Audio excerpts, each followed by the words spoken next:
And good evening, everyone. It's warm-up time. Preview of tonight's VIP football game of the week, brought to you by C.J. Daum Sporting Goods in Mount Kisco. And a rather chilly evening, but the weather seems to have turned a lot better than it was here a little bit earlier today. The snow that was falling when we left Putnam County is not falling down here. As a matter of fact, the skies are relatively clear. The teams are out here on the field warming up, and also warming up in our beautiful press booth here is John Goodman. Thanks, Bill, and it is a cool night, but a nice night. Most important, Bill, the field is in very good shape. If you're familiar with Memorial Field, you know that an awful lot of it is infield, and really they've done a heck of a job on the field here. There are some muddy parts right around the 45-yard line, but outside of that, the field is in great shape. What can you say? It's a bowl, and anything can happen. The prediction was John Jay 21, Ossining 16, but gee, with the weather tonight and with the field, as I said, there are some parts that might be a little bad. It really is a toss-up. You can throw the records right out. John Jay 8-0, and Ossining is 6-2 with two very tough losses. Just a few minutes ago, Coach Ron Lyons and I sat down and we talked about tonight's game, and we talked about tonight's opponent, Ossining. Coach Ron Lyons, the third time to the well here at the Section 1 Bowl, and I know tonight that's got to be going through the back of your mind. Yeah, there's no doubt about it, John, that we're very, very fortunate to be invited this many times to participate in such a fine event. I know it's really drawn our community very, very close together this past week, and undoubtedly it has to be in the back of all our minds. We've been here twice and came back empty. Let's hope things are a little different this time. This is not your first undefeated team, but how does this team rank with your other teams that you've had at John Jay? It's very difficult to compare them, John. We don't have any real true superstars, so to speak, such as we've had in the past, and I think maybe a lot of times the superstar stuff was a little overdone. But we have a well-balanced team, and we feel we're not very big, but we have a bunch of kids that just come to play. Carl Johnson has really come on the latter half of the season for you at quarterback. Carl always was and has been a good quarterback. He had a little difficulty last year, and we played him defense to get his game experience. So this year, Carl knows that the job is his. It's on his shoulders, so he knew he had to do it from the start, and he responded. Ossining's lost 2 games this year, and in both occasions, the opponent jumped out with quick scores. Perhaps tonight, that would be most important. Who's going to get on the board first? Well, they've lost to 2 fine football teams also. They lost to Portchester 14-13, and they did get out. Mistakes hurt them. We really don't look at who scores first and who doesn't score first. We look at the score at the end of the game. That's what counts. The knock against John Jay from some people with the undefeated record is that you don't play anyone. Now, how do you answer that? We've heard that many times. Our geographical location more or less dictates to us who we are going to play. But, I really can't answer the question. I really can't answer that question, to tell you the truth. I feel we play good, tough opponents, and we play good football in the northern part of the county. It gets to you after a while where, you're sick and tired of hearing everything happens down county. And this is one of the reasons why we keep coming back, is that we're not going to hide behind an 8-0 record. We want to come down and play some of these supposedly good teams. And yes, we have lost, but we're here again, knocking on the door. You've seen Ossining now on game films because both teams have to exchange game films. What impresses you about the team? Their size. Undoubtedly their size. They're awesome. They have big people up front, and they have tackles 230, 220, a center 230, and they just have big people. And we've played big people before, but not this big. And we feel that we have quickness, and we hope this can counteract the size. I just hope they don't wear our people down. We have a lot of people going both ways, and the size may take its toll, but I hope not. Earlier in the week, you mentioned to me Greg Kane, the quarterback. He impressed you from the films? Yes, he's a good quarterback. He does everything well. He fakes well. He throws well. He runs well. And these are all the physical things that you're looking for in a quarterback. You might want to explain to the audience how this exchanging films works. Can you give them any films you want, your best games, losing games? How does it work? Well, when you are selected to the bowl, the two coaches get together of the opposing teams by telephone, and they're allowed to exchange 2 to 3 game films depending upon what they come up with. And the coach gets to choose from the schedule what 2 films he would like to see. Normally, most of the coaches in the county, they're a pretty close-knit group. They know what the other people are running offensively and defensively. And if they don't, they just ask. And the coaches are honest people. They'll tell them. For example, I asked Don who ran a 4-4 defense, and he told me Portchester. So I said, I'd like to see that film. Same token, he asked me, and I told him, and he had his selection of 2 films. One final question. Your last 3 games have been shutouts, 28-0 against Brewster, 12-0 against Hendrick Hudson, 28-0 over Kennedy. Now, Brewster and Kennedy obviously did not have that fine a season this year. Do you think your defense is molding, or do you think the level of competition over those final 3 games was maybe not that high? I think it's a little combination of both. At any given moment, at any given time, regardless who you're playing, someone could fall down, someone could score a touchdown. It's a combination of both things. Maybe they had injuries at that particular time, and their offenses were not up to par. Maybe our defense has come along. We hope to feel that our defense has come along. They're going to have a real true test tonight, and we'll find out. Ron Lyons, thanks so much, and good luck tonight. Thank you, John. Coach Ron Lyons, and of course, he's got a big game here tonight. He's going for his first Section 1 Bowl championship. I will be speaking with Don Winters in just 1 minute. Attention all hunters, skiers, and outdoors people. If it's down, it's up at the loft at CJ Daum in Mount Kisco. Daum's has the biggest line of ski and outdoor clothing in the county. All of the top brands. Down clothing by Jerry, Woolrich, Tempo, Slalom, and Comfy. Hunting vests, ski parkas, casual coats, super sweaters, and Western-style jackets. And, of course, the ski loft is in full swing right now. A shipment of beautiful Irish cardigans for men and women has just arrived. So check CJ Daum, Main Street, Mount Kisco. They're open every day except Sunday, Thursdays and Fridays till 9. Just a few minutes ago, Don Winter and I talked about tonight's game, and this is the way that conversation went. Don Winter, you look like you just might be a little anxious about Ossining's first ball game tonight. Extremely anxious. No, after 18 years, I thought there could be nothing new, but it's like I'm being born again. Tonight, the opponent is John Jay. You've seen game films, obviously. What impresses you? What do you think you have to do tonight to win? Well, what impresses me is their overall offensive balance, the way they run, the way they throw, the way they break the holes. We got to control the line of scrimmage. That's the key, I think. We've got to be able to control that line of scrimmage and make him go to things he doesn't like to do. Now, when you say control the line of scrimmage, for the people who don't follow football avidly, what are you talking about specifically? Take away holes. Take away seams. Take away things that they look to find. Make them break to the outside. Make them do things that they can't do. You know, not give them the hole that they're blocking for. That's what I mean by controlling the line of scrimmage. That's what football is made of, that line of scrimmage. I know Ron Lyons told me earlier this week that he is very high on your quarterback, Greg Kane, and I guess you've got to feel the same way after the type of season he's had for you. Yeah, Greg is a kind of a sleeper. You know, you hear all your Johnson came in with a big rep, and he deserves it. And his other quarterback, but Greg just kind of came along and got better every week. And the second half of the season, he was just super. Just super. I know you also got some super performances from your running backs this season also. Yeah, we used 3 running backs. There's actually 4. You know, there's no superstar in this Ossining football team. I got 2, 3 halfbacks. I alternate him in there. There's no guy with 10, 12, 14 touchdowns. You know, you can't key on us because everybody's going to carry the football. It's a good point. It is tough to key when everyone is capable. Yeah. The other thing about Ossining now, the 2 losses this season, in both cases, what happened was the team, your opponent, jumped out with quick touchdowns.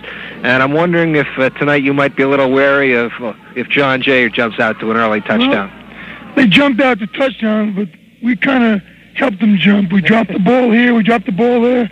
But in both the losses, we're clawing back at the end. 14, 13, 19, we scored 14 points in the fourth quarter against Harrison. This team has never quit. And yeah, we made mistakes, and that's what cost us. And you can't make mistakes in a big game like this.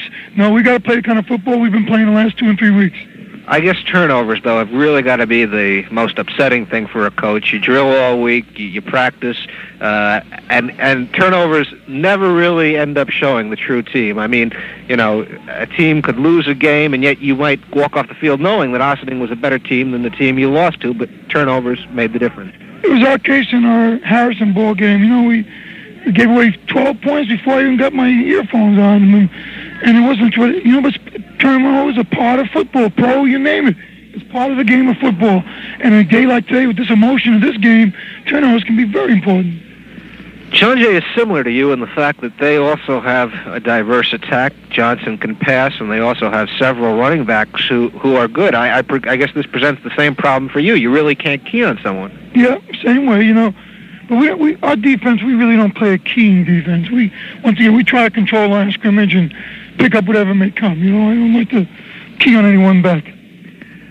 Don Winter, thanks so much for being with us, and good luck for Ossining and you tonight. Thank you, John. All right, there's John Goodman as he spoke with Coach Don Winter of Ossining just a few minutes before airtime.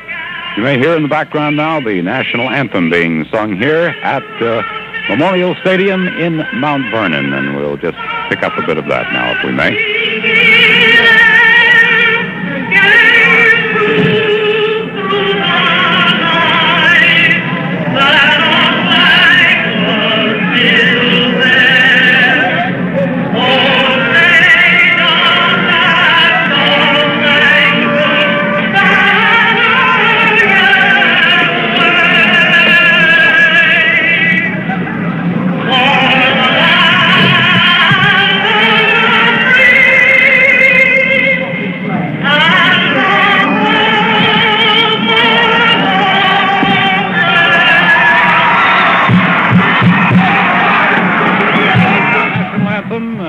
Memorial Stadium as we get set for our first of two football bowl games. Right now, though, we'd like to remind everyone, if it's down, it's up at the Loft. Yes, C.J. Doms in Mount Kisco. Down, we're talking about Down Clothing by Jerry, Woolrich, Temco, Slalom, and Comfy. Everything for the hunter, the skier, the outdoorsman, and woman. Doms has hunting vests, ski parkas, hunting and casual coats, super sweaters, and Western-style jackets. And a shipment of beautiful Irish cardigans has just arrived in the ski loft. All the top brands, the biggest selection of ski and outdoor clothing in the county. That's at C.J. Doms, Main Street, Mount Kisco. Open every day except Sunday, Thursdays, and Fridays until 9 p.m. And that's today's warm-up show brought to you by C.J. Dom, Main Street in Mount Kisco. Remember now, a complete wrap-up of football action from around the country and close to home follows our VIP Game of the Week. And right now, stand by for football on the VIP Game of the Week, coming up in just 1 minute.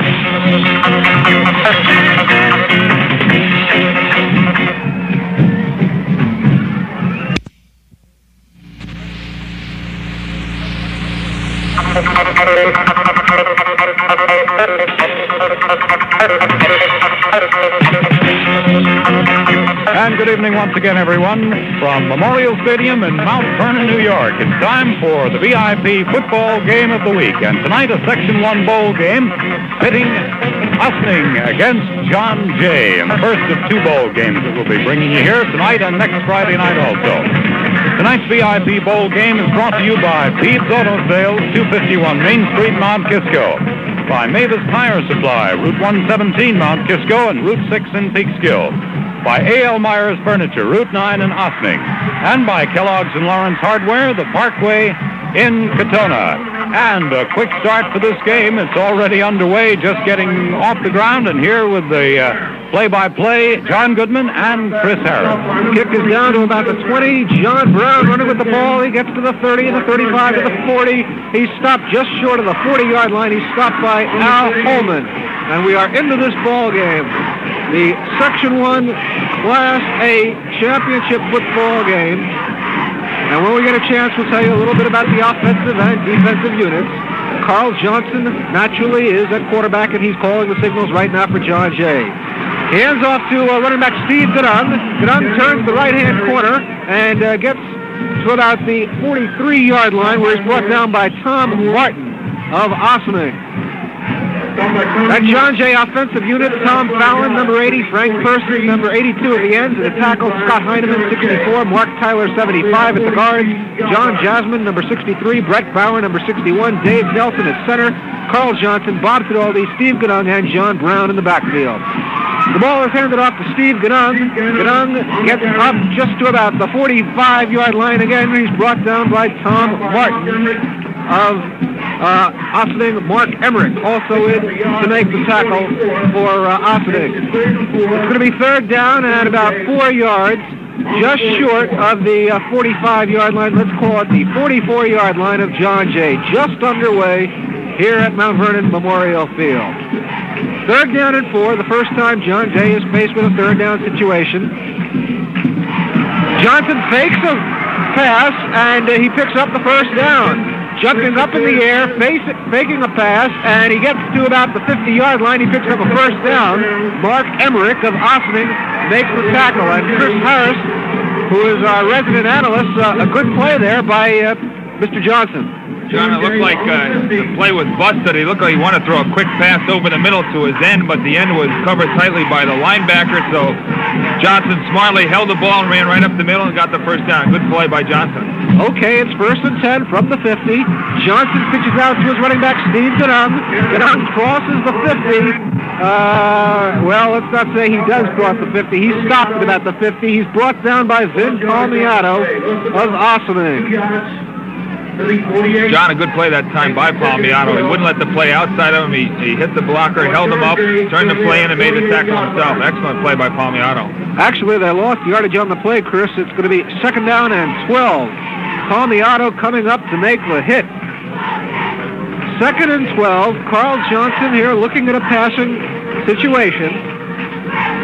But instead he hands off, and he hands off to Steve Ganung. Ganung fights his way just over the 50-yard line, where he's brought down by Billy Brown of Ossining. And now it's time to take a look at that Ossining defensive unit. Jeff Peterson, number 89, Alphonse Savone, number 65 at the end, Dan Palazzo and Jack Purdy at the tackle, Mike Warner, Mark Emmerich, Jeff Gilbert at the linebackers, and in the secondary, Vin Palmiato, Tom Martin, Bill Brown, and Jeff Hunt.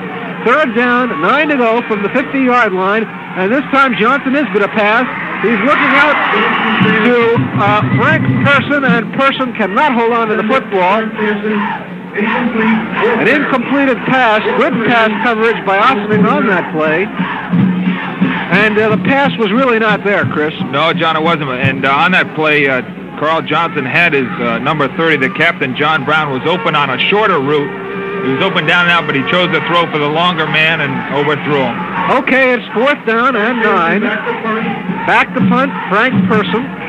He's standing on about his own 35-yard line. There's the snap. It's a good spiral kick. It's heading downfield to Mitch Wechter. Wechter takes it on the 10, and he falls down. He falls down on about the 10-yard line, and Chris, that part of the field really isn't that wet. I'm surprised. John, as you said, the field isn't in that bad a condition, but it is a little soft. And that time he just tried to put too much weight on his cutting foot and fell down. Okay, Ossining takes over on its first offensive series, and they are in bad field position. 1st down, 10 to go from the 10-yard line. And as we said, Greg Kane is the quarterback for Ossining. He's done one heck of a job for the Indians this year. On 1st down, he's looking to pass. Big rush by John Jay. Over the middle. It's completed to Billy Brown. Brown is to the 50, the 45, the 40. He's gone all the way. The 20, the 15, the 10. Touchdown! A 90-yard touchdown pass.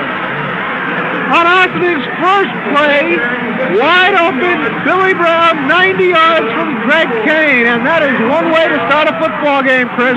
John, it was a surprise move by Ossining. They're deep in their own territory. To throw a pass on 1st down is not, especially at the start of the game, is not called. It's probably a pre-called play, regardless of field position. They're going to come out with this play.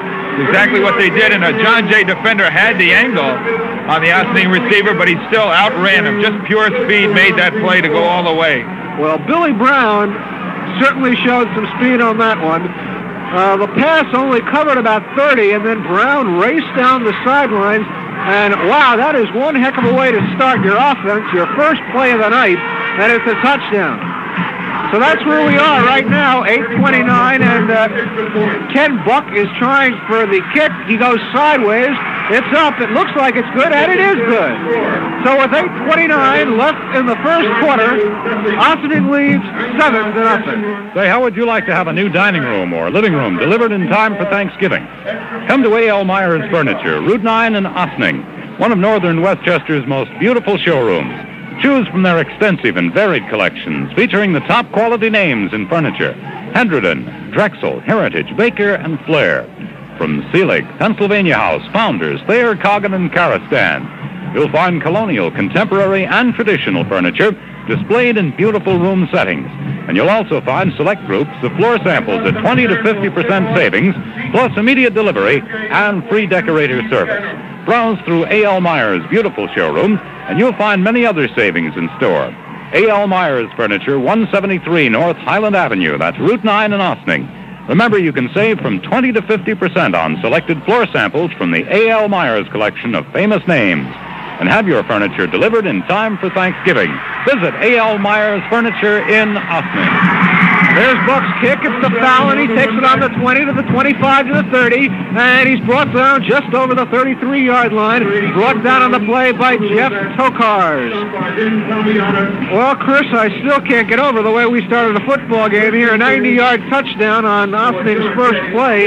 I know Ron Lyon said the final score is the one that counts, not who gets on the board first, but that's got to shake him up a bit. Gutsy call, John, by Don Winters, the coach of Ossining. Most of the time, a coach will call the opening series, but when you're on your 10-yard line, to stick with an opening pass is gutsy. And on John Jay's first down, Johnson looks over the middle, and it is just broken up by an Ossining deflector. Steve Gannon was open, and Jeff Hunt came up with a fine defensive play to deflect that. And if Hunt had not made that play, Chris, we would have seen a John Jay touchdown. John, I haven't seen John Jay play yet this year yet, but Carl Johnson threw that ball about 35 yards, and I would imagine it didn't get much more than 15 yards above the ground. He showed a great arm on that pass, and it wasn't far off the target. Well, John Jay has certainly shown the ability to score, and often it has been with the passing arm of Carl Johnson. Second down, 10 to go. Again, Johnson is looking to the air, rolling out to the right. Big pressure by Ossining. It's caught by Frank Person at the 40. He's to the 45, and he's brought down on about the 46 or 47-yard line. Brought down by Mike Warmer of Ossining. John, I tell you, this is going to be an interesting night because these two clubs aren't afraid to throw the ball, and that makes it fun. It's a lot more interesting to watch them heave the ball around and see what happens than it is just to grind it out on the ground, at least as far as I'm concerned. Well, if the first few minutes are any indication, we are in for a real match today. 7:52 left in the first quarter. Ossining leads 7-0. On its first offensive play, the Indians went 90 yards on a pass from Greg Kane to Bill Brown. Ken Buck added the extra point, and that's where we are, 7-0. First down, 10 to go. Johnson again going back to pass the third straight time. Over the middle, it's completed, and it's completed to Tom Fallon, and Fallon goes to the 40-45, and he is brought down on about the Ossining 30-yard line. He's brought down again by Mike Warmer. And again, the defense for both teams is looking a little suspect. Both teams moving the ball through the air. And it's another first down for John Jay on the Ossining 31-yard line. Well, John Jay's been throwing wide. That time they came over the middle with the play. Carl Johnson this time throws to Frank Person. Person again, block after block. And he gets down to about the 30-yard line. There is a fumble, and let's see, John Jay does recover. Person fumbled on about the 20-yard line. He was hit hard, and again, Mike Warmer, again there to make the stop for Ossining. He was hit hard. He coughed up the ball, but Mark Tyler, number 75, recovered, and it was a lucky break for John Jay. So again, it's another first down. They've got 3 straight first downs on first down plays. It's 1st and 10 from the Ossining 18. Johnson rolling out to the right. He's going to hold on to the ball. He gets down to about the 15-yard line. where he's brought down on the play by Billy Brown of Ossining. And the action is fast and furious. Chris, I can't even catch a breath. It's like a heavyweight fight, John, here. The first play had knocked everybody speechless. The crowd is quiet, but all of a sudden John Jay got the ball back. They're roaring back down the field. Everybody's picking up again. It was a straight keeper play that time by Johnson. He just faked to the running back up the middle, kept it himself wide, and was tackled on a good play by the Ossining defense. 2nd and 8 from the Ossining 16. Johnson rolls to the right, looks over the center. Incomplete. It's incompleted. The pass was intended for Jim Alpey. Alpey had the ball. He was really open. He was covered by Mike Warmer, but he did have a shot at catching the ball. It just went right out of his hands. Yeah, it was a good pass from Johnson, John. I think Alpey took his eyes off the ball for a split second. He was afraid he was coming across the middle, which normally happens when you're coming across the middle. You have to be ready to get hit, and hit hard. And he took his eyes off the ball to see if he was going to be hit, and then he drops it. 3rd and 8, and again we're talking about John Jay with the ball on the Ossining 16. Johnson rolls to the left, sets up passes over the middle, and incomplete, and Tom Fallon had the football, and he had about 5 or 6 open yards in front of him, and he simply dropped the football. So it's going to be a 4th down and 8 to go from the 16. Going to be interesting to see whether they try to go for the kick or not. Well, it looks like they're going to go for it, John. That pass, you couldn't really fault on the receiver. It was thrown a little bit behind him as he was cutting across the middle, and the tough ball to hold on to. Excuse me, John. I was going to say the first bad pass I've seen Carl Johnson throw tonight. Bob Tidaldi is a good kicker, but this part of the field where it's muddy, John Jay would rather try for it. Johnson looks over the center, and it's picked off. It's intercepted by Ossining, and the ball is brought out of bounds at about the 20. Jeff Gilbert picks off a pass by Carl Johnson on 4th down. A big play by Gilbert, and he ran out of bounds just on about the 20-yard line, perhaps the 21 of Ossining. So on a 4th down situation on a dry field and on a normal day, perhaps John Jay would have gone for it. 6:08 left in the period. Ossining leads 7-0. And you're listening to the VIP Football Game of the Week, the Section 1 Bowl game from Mount Vernon Memorial Stadium over WVIP-FM in Mount Kisco, New York. 1st and 10 from the 21 of Ossining. Kane calls the signals. He hands off to Mark Emmerich, and Emmerich is hit hard by Vic Cullen, number 31, just about at the line of scrimmage. In fact, I believe he lost a yard, so it's going to be 2nd down and about 11 on the 20-yard line. Coach Don Winter said the key tonight would be to block the holes. That John Jay's defense really is tough, and they showed that on that play there. On 2nd down, Kane pitches out to his running back, Brown. Brown turns the right-hand corner, and again, he doesn't get very far. Frank Person up to make the hit on about the 20. Perhaps they picked up a yard, but not very much. John, a flag was thrown on that play, and it was thrown immediately as soon as the ball was snapped, or a second afterwards, and it was thrown just about on the line of scrimmage, which is normally the area of a holding penalty.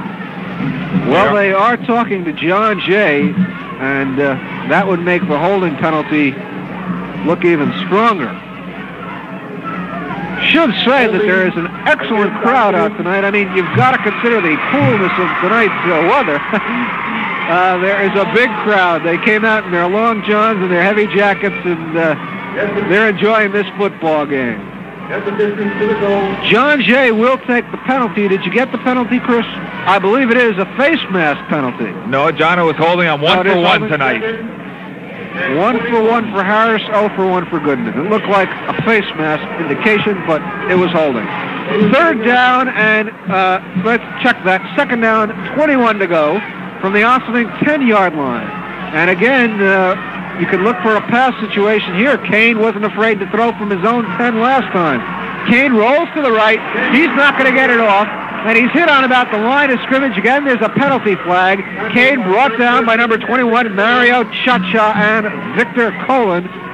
But let's wait and see what the indication is. The officials seem to be talking to John Jay, and it looks like it might be another penalty against Ossining. I think it is, John, and I think it's another holding penalty. It was in the backfield this time, but again, they were looking over at Ossining, and I think it is holding. Holding against Ossining declined. And it is a holding penalty declined by John Jay. They want to set up the third down. John, since it is the outset of the game, what was the Goodman prediction tonight? The Goodman prediction was John Jay 21, Ossining 16, but I was quick to say that seeing the field and the weather, really there is not a heck of a lot of difference between these two teams. Third down, 21 from the 10. Kane checking the Fox Lane defense, and he hands off to his running back, and that is Jeff Gilbert, and Gilbert again gets nowhere. Mark Tyler, number 75, hits him on the line of scrimmage, and Chris, they are simply not moving the ball on the ground against John Jay. No, a good series that time by the John Jay defense, forcing a punt deep in Ossining's territory. John Jay should be able to get the ball back in good field position. They're still down a few 6.7 points, and they should get the ball within between the 50 and 40-yard line of Ossining. So. Fourth down, 23. Back to kick is Ken Buck, and he is in his own end zone. There's the kick, and it's a good one. Coming out to about the 40. It takes an Ossining bounce, and it's going to drop dead on about the 42-yard line of Ossining. 3:58 left in the first quarter. Ossining leads John Jay 7-0. Say, Kellogg's and Lawrence of Katona want to remind you to put a little green in your December with Black & Decker Mod 4 cordless power tools. Great for Christmas giving. Mod 4 is the system that offers you economy. Economy not only in the use of electrical energy, but economy in the use of physical energy. Mod 4, a new concept in cordless power tools from Black & Decker. See the complete line at Kellogg's and Lawrence, octogenarians of the hardware business, 26-30 Parkway in Katona. First and 10, Carl Johnson hands off to running back John Brown. Brown goes for about a yard or so where he's met by a bunch of Ossining Indians. Jeff Gilbert in on the tackle. He was one of the players in there. A brisk night here in Mount Vernon, but a big crowd for the Section 1 Class A game. Tomorrow night is the Class C game.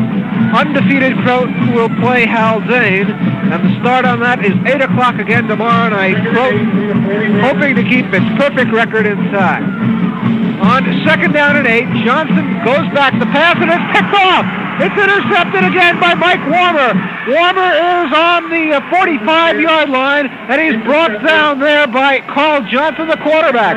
And the second time tonight, Johnson is intercepted, this time by Mike Warmer. By Warner, you can only throw over the middle so many times. John Jay, the last couple passes they've attempted have been throwing over the middle, and that's where your linebackers are going to be, and Warner was there. He made a good play. You've got to throw outside to make the linebackers force their drops a little bit wider to open up the middle, but John Jay has been thrown over the middle too many times, and that time they got burned. Well, the pass was not there, Chris. The pass was behind the receiver, and Warmer was there for Ossining to make the hit. First down, 10 to go. Kane's going to pass. He's got a wide-open receiver on the 40, and that is, I believe, Dieter Allen, a halfback, a reserve halfback for Ossining, and he brings it in on the 40, and he's hit immediately by John Kuntz and John Brown, number 70 and number 30. But Ossining picks up big yardage on that play. They're now in John Jay territory. In fact, they're on the John Jay 39-yard line, first and 10. And again, all of Ossining's success offensively tonight has been through the air. A touchdown and then a big play there, covering about 35 yards. First down, 10 on the 39. Kane hands off to his running back. There's a big hole. Mark Emmerich is stopped on about the 35-yard line. And stopped he is by John Jasmine and Marty Todd. Marty Todd Jr., of course, the son of Marty Todd, the athletic director at John Jay. John, as you said, a big hole opened up, but that's the result of the passing attack that Ossining has shown here. When you start throwing the ball, the defense has to move back from the line of scrimmage, and thus making the blocks easier for the men on the line of scrimmage. And the Ossining offensive line did a good job and opened up a good hole that time for Emmerich. You got that out quick, very quick, Chris. Second down, 5 to go on the 34. A big hole again. Jeff Gilbert. Check that, Jeff Gilbert carries it just short of the 25-yard line, where he's brought down by Steve Ganong and John Kuntz. But he did pick up a first down, so it's going to be first and 10, and they're placing the ball on about the 26-yard line of John Jay. John. I got that quick because my teeth are chattering. I feel like I should be sitting in a deer blind waiting for some white-tailed deer or some bear running through the thicket here. It is cool here tonight. 1st and 10 on the 26. Ossining moving the ball mostly through the air. Kane keeps the ball. He fumbles. It's recovered by John Jay on about the 19-yard line. Kane fumbled the ball. It bounced forward, and John Brown was there on about the 19-yard line, and turnovers. Oh, these coaches have got to be thinking about turnovers. Ossining was moving the ball. They appeared headed for a touchdown, and a fumble stops the drive. So Ossining takes over, 1st and 10. They're placing it on the 20-yard line of John Jay. Johnson hands off to the first man going through, John Brown. He picks up about a yard or so. Mike Warmer coming up to make the hit for Ossining. And Warmer has done a ton so far here in the first quarter. He's done it all. He's got an interception. He's got a handful of tackles. 45 seconds left in the first quarter. Ossining ahead 7-0.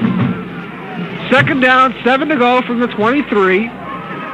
Carl Johnson, the tall, good-looking, red-headed quarterback, hands off to John Brown. Brown goes around the left-hand side, and he is going to be just short of a 1st down, I believe, or he's close to it on the 30-yard line, where he's brought down by Tom Martin of Ossining. He did pick up the 1st down. How about that? A good run, John. He was hit, and he kept his balance, and he fell forward just far enough to get the 1st down. He showed excellent balance that time. Right. The heads-up play by Brown, falling forward, picked up that 1st down. So it's going to be 1st and 10 on the 30. 15 seconds left to go here in the first quarter. Of course, that's unofficial. The real time is being kept down on the field. Carl Johnson on a 1st and 10. And he hands it off to his running back, John Brown. Brown picks up about 5 yards or so, 6 yards, bring the ball to the 36, and that is it. The first quarter has run out, time is run out, and Ossining is in front of John Jay at the end of 1 quarter, 7-0. Save.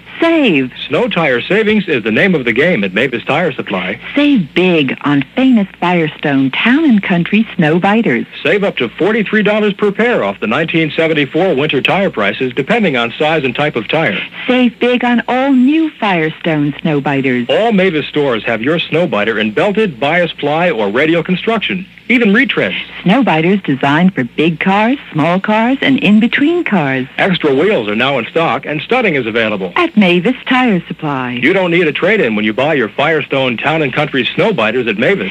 Snow Biters take a big, big bite out of winter driving and very little from your pocketbook. Ask for the Snow Biter at Mavis Tire Supply and save. Do it today before winter strikes. And save. Mavis, Route 117, Mount Kisco, Route 6 near Caldors and Peekskill, North Highland Avenue in Ossining, and 357 North Broadway in North Tarrytown. 2nd down, 3 to go. The ball is handed off to Steve Siliberto. Siliberto, I believe, picked up the 1st down, going right through the middle, where he's brought down by Al Pavone. And he did indeed pick up the 1st down, 1st and 10. John Jay has the football now on its own 41-yard line. We mentioned the Croton-Haldane game, which is tomorrow night, and next Friday night at the same time, we'll be bringing you Pleasantville against Rye right here from Mount Vernon. 1st and 10 from the 41.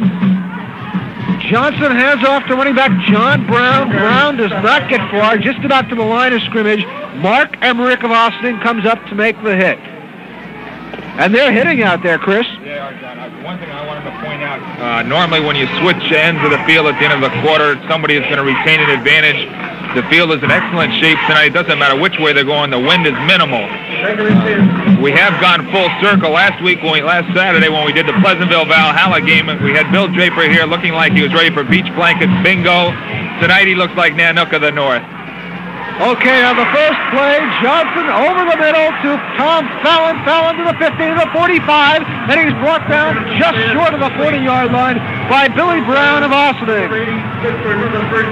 On about the 43-yard line, where he's brought down right over the middle. A simple play, was wide open. And again, John Jay has picked up another 1st down. And again, Chris, it's through the air. That's the way both teams are doing it. As you said, John, a simple play. It was just a simple look-in pattern. The receiver goes about 5 yards and angles towards the post.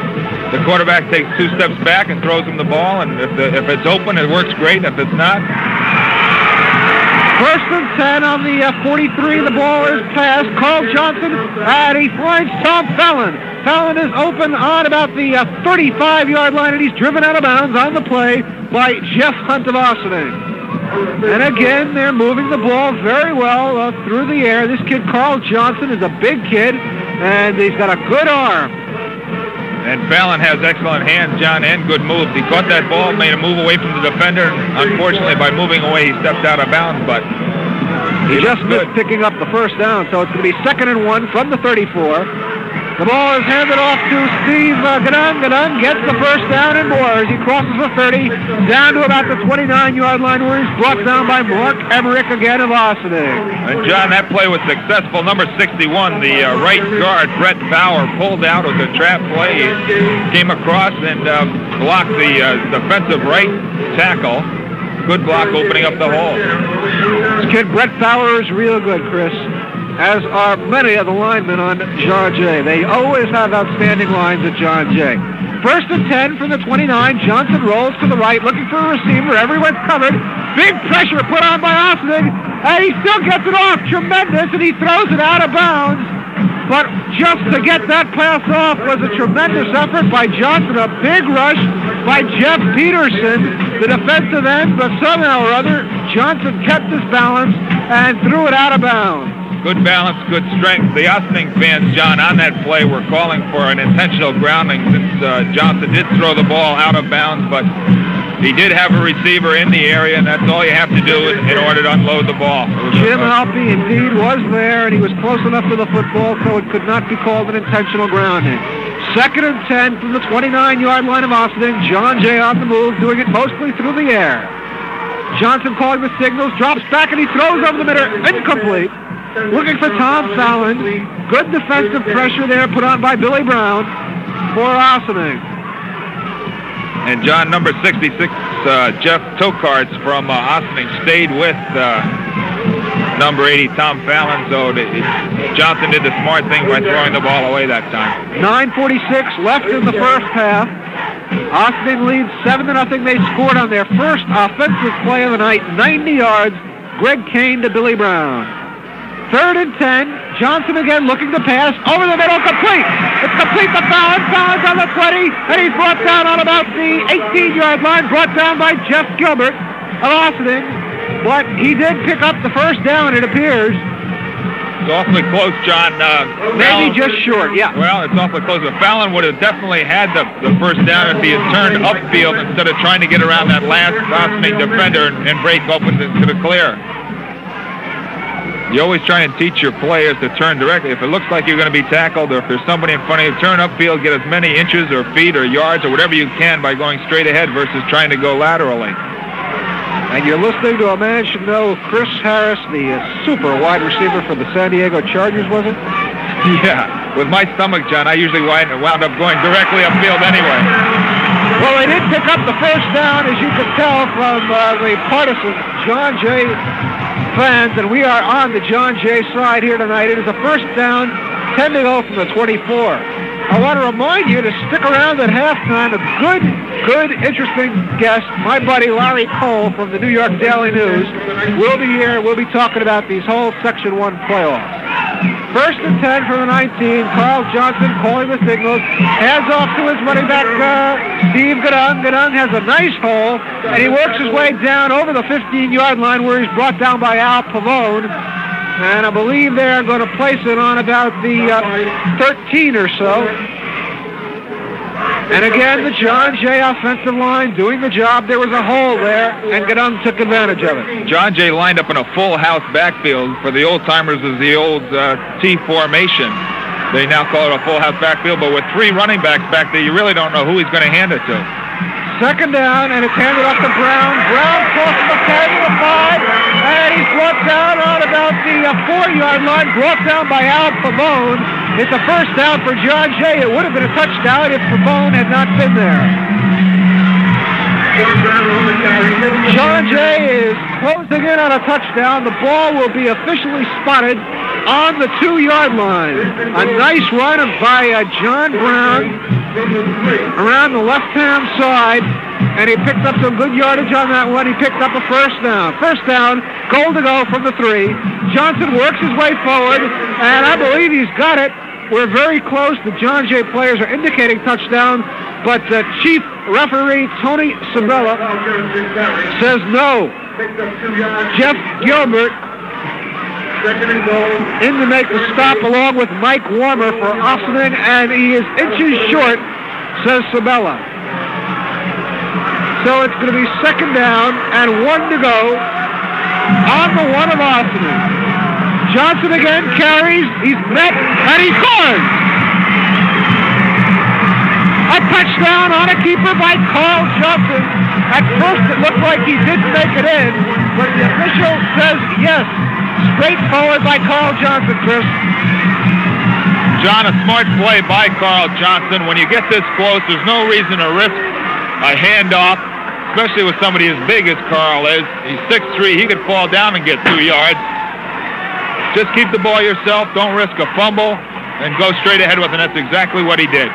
Bob Tidaldi is the kicker, and he was the Con Ed Award winner last week. The snap is good, the kick is up, it looks like it's good, and it is good! 7:54 left here in the first half, and the score is all tied at 7 apiece. Say, does your car suffer from overweight, gas gluttony, slow reflexes, or hardening of the arteries? Well, Beeb's Auto Sales knows what to do about it. They prescribe the stimulating MGB because MG, has what it takes. Proud heir to a 50-year-old tradition of great sports cars from the land of British racing green. MGB is quick enough, strong enough, and athletically balanced so that it can and does win races. Test drive the Golden Anniversary MGB at Beeb's Auto Sales, 251 Main Street, Mount Kisco. Beeb's, the sports car professionals, prescribe MGB. It'll drive you right out of the doldrums. And if you've got Ferrari taste but a budget that says forget it, look into the MG Midget, the people's Ferrari. Now's the time to buy at Beeb's Auto Sales. The 76s are going to cost more, so take advantage of 75 clearance sale prices on MGB, MG Midget, and Triumph Spitfires. Do it now at Beeb's Auto Sales, Mount Kisco. Well, John, it looks like it's snowing again here in Mount Vernon, but the snow is confetti coming from the John Jay Rooters. Well, it was the most important touchdown. John Jay is back in the ball game. As we said, they've been to the Section 1 Bowl before. They lost to Sleepy Hollow. A few years back, they had gone undefeated into that game, and that was a crushing defeat, ending that big, long win streak. Then they went back to the Section 1 Bowl the next year, and they lost to Rye. They've been to the well twice, and they want to come back from this one with a win. It's all even, 7-7, 7:54 left to go. Gilberto kicks off. He kicks to Brown. Brown takes on the 20, the 25, the 30, the 35. He's broken. He's wide open. The 50, the 45, the 40. He's going all the way. The 20, the 12, the 10, the 5. Touchdown! Billy Brown! An 80-yard touchdown run by Billy Brown. And Ossining again strikes like lightning, Chris. Well, John, on the kickoff, Brown fumbled the ball for a second. It must have caused normally on a kickoff, you have a safety valve man, a safety man who is going to hang back. You send 10 men down to cover the kickoff. You have 1 man back covering the field if someone breaks free. But when you fumble the ball, I think he drew everyone to him, and then he just turned it on and went right up through the heart of them, right through the middle, and just outran everybody. Ossining has scored 2 touchdowns tonight, and they have been very exciting. The first one on the first play, a 90-yard touchdown pass from Greg Kane, the quarterback, to Bill Brown. And now Brown again picking up his second touchdown, this time on an 80-yard kickoff return. And an incredible first half. I think if we have another one like that, you may just explode, John. John, if Brown isn't a track man, he ought to be. Is Brown a track man? Yes, he is. I understand that Mr. Brown is. Vin DeSisto, our Ossining spotter, confirming that for us. Okay, Kenny Buck will be the kicker, and the holder is Greg Kane, the quarterback. They're going to fake a kick. Kane rolls to the right. He passes, and it's incomplete. Incomplete. So with 7:39 left in the first half, Ossining is in front of John Jay, 13-7. And you're listening to the Section 1 Bowl game from Mount Vernon Memorial Stadium on WVIP FM, Mount Kisco, New York. At A.L. Myers Furniture in Ossining, one of Northern Westchester's most beautiful showrooms, you can save from 20 to 50% on a select group of floor samples.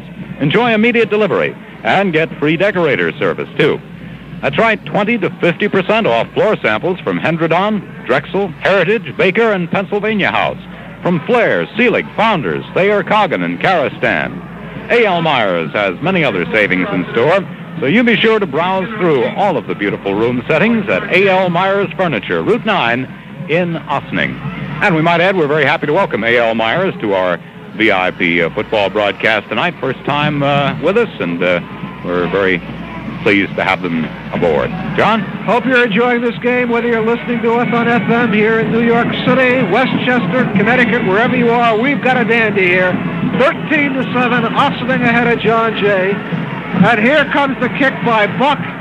It bounces dead on about the 20, where it's picked up by Gannon, and Gannon gets to about the 35-yard line, where he's brought down by a host of players for Ossining, led by Mike Warmer, also in Al Pavone.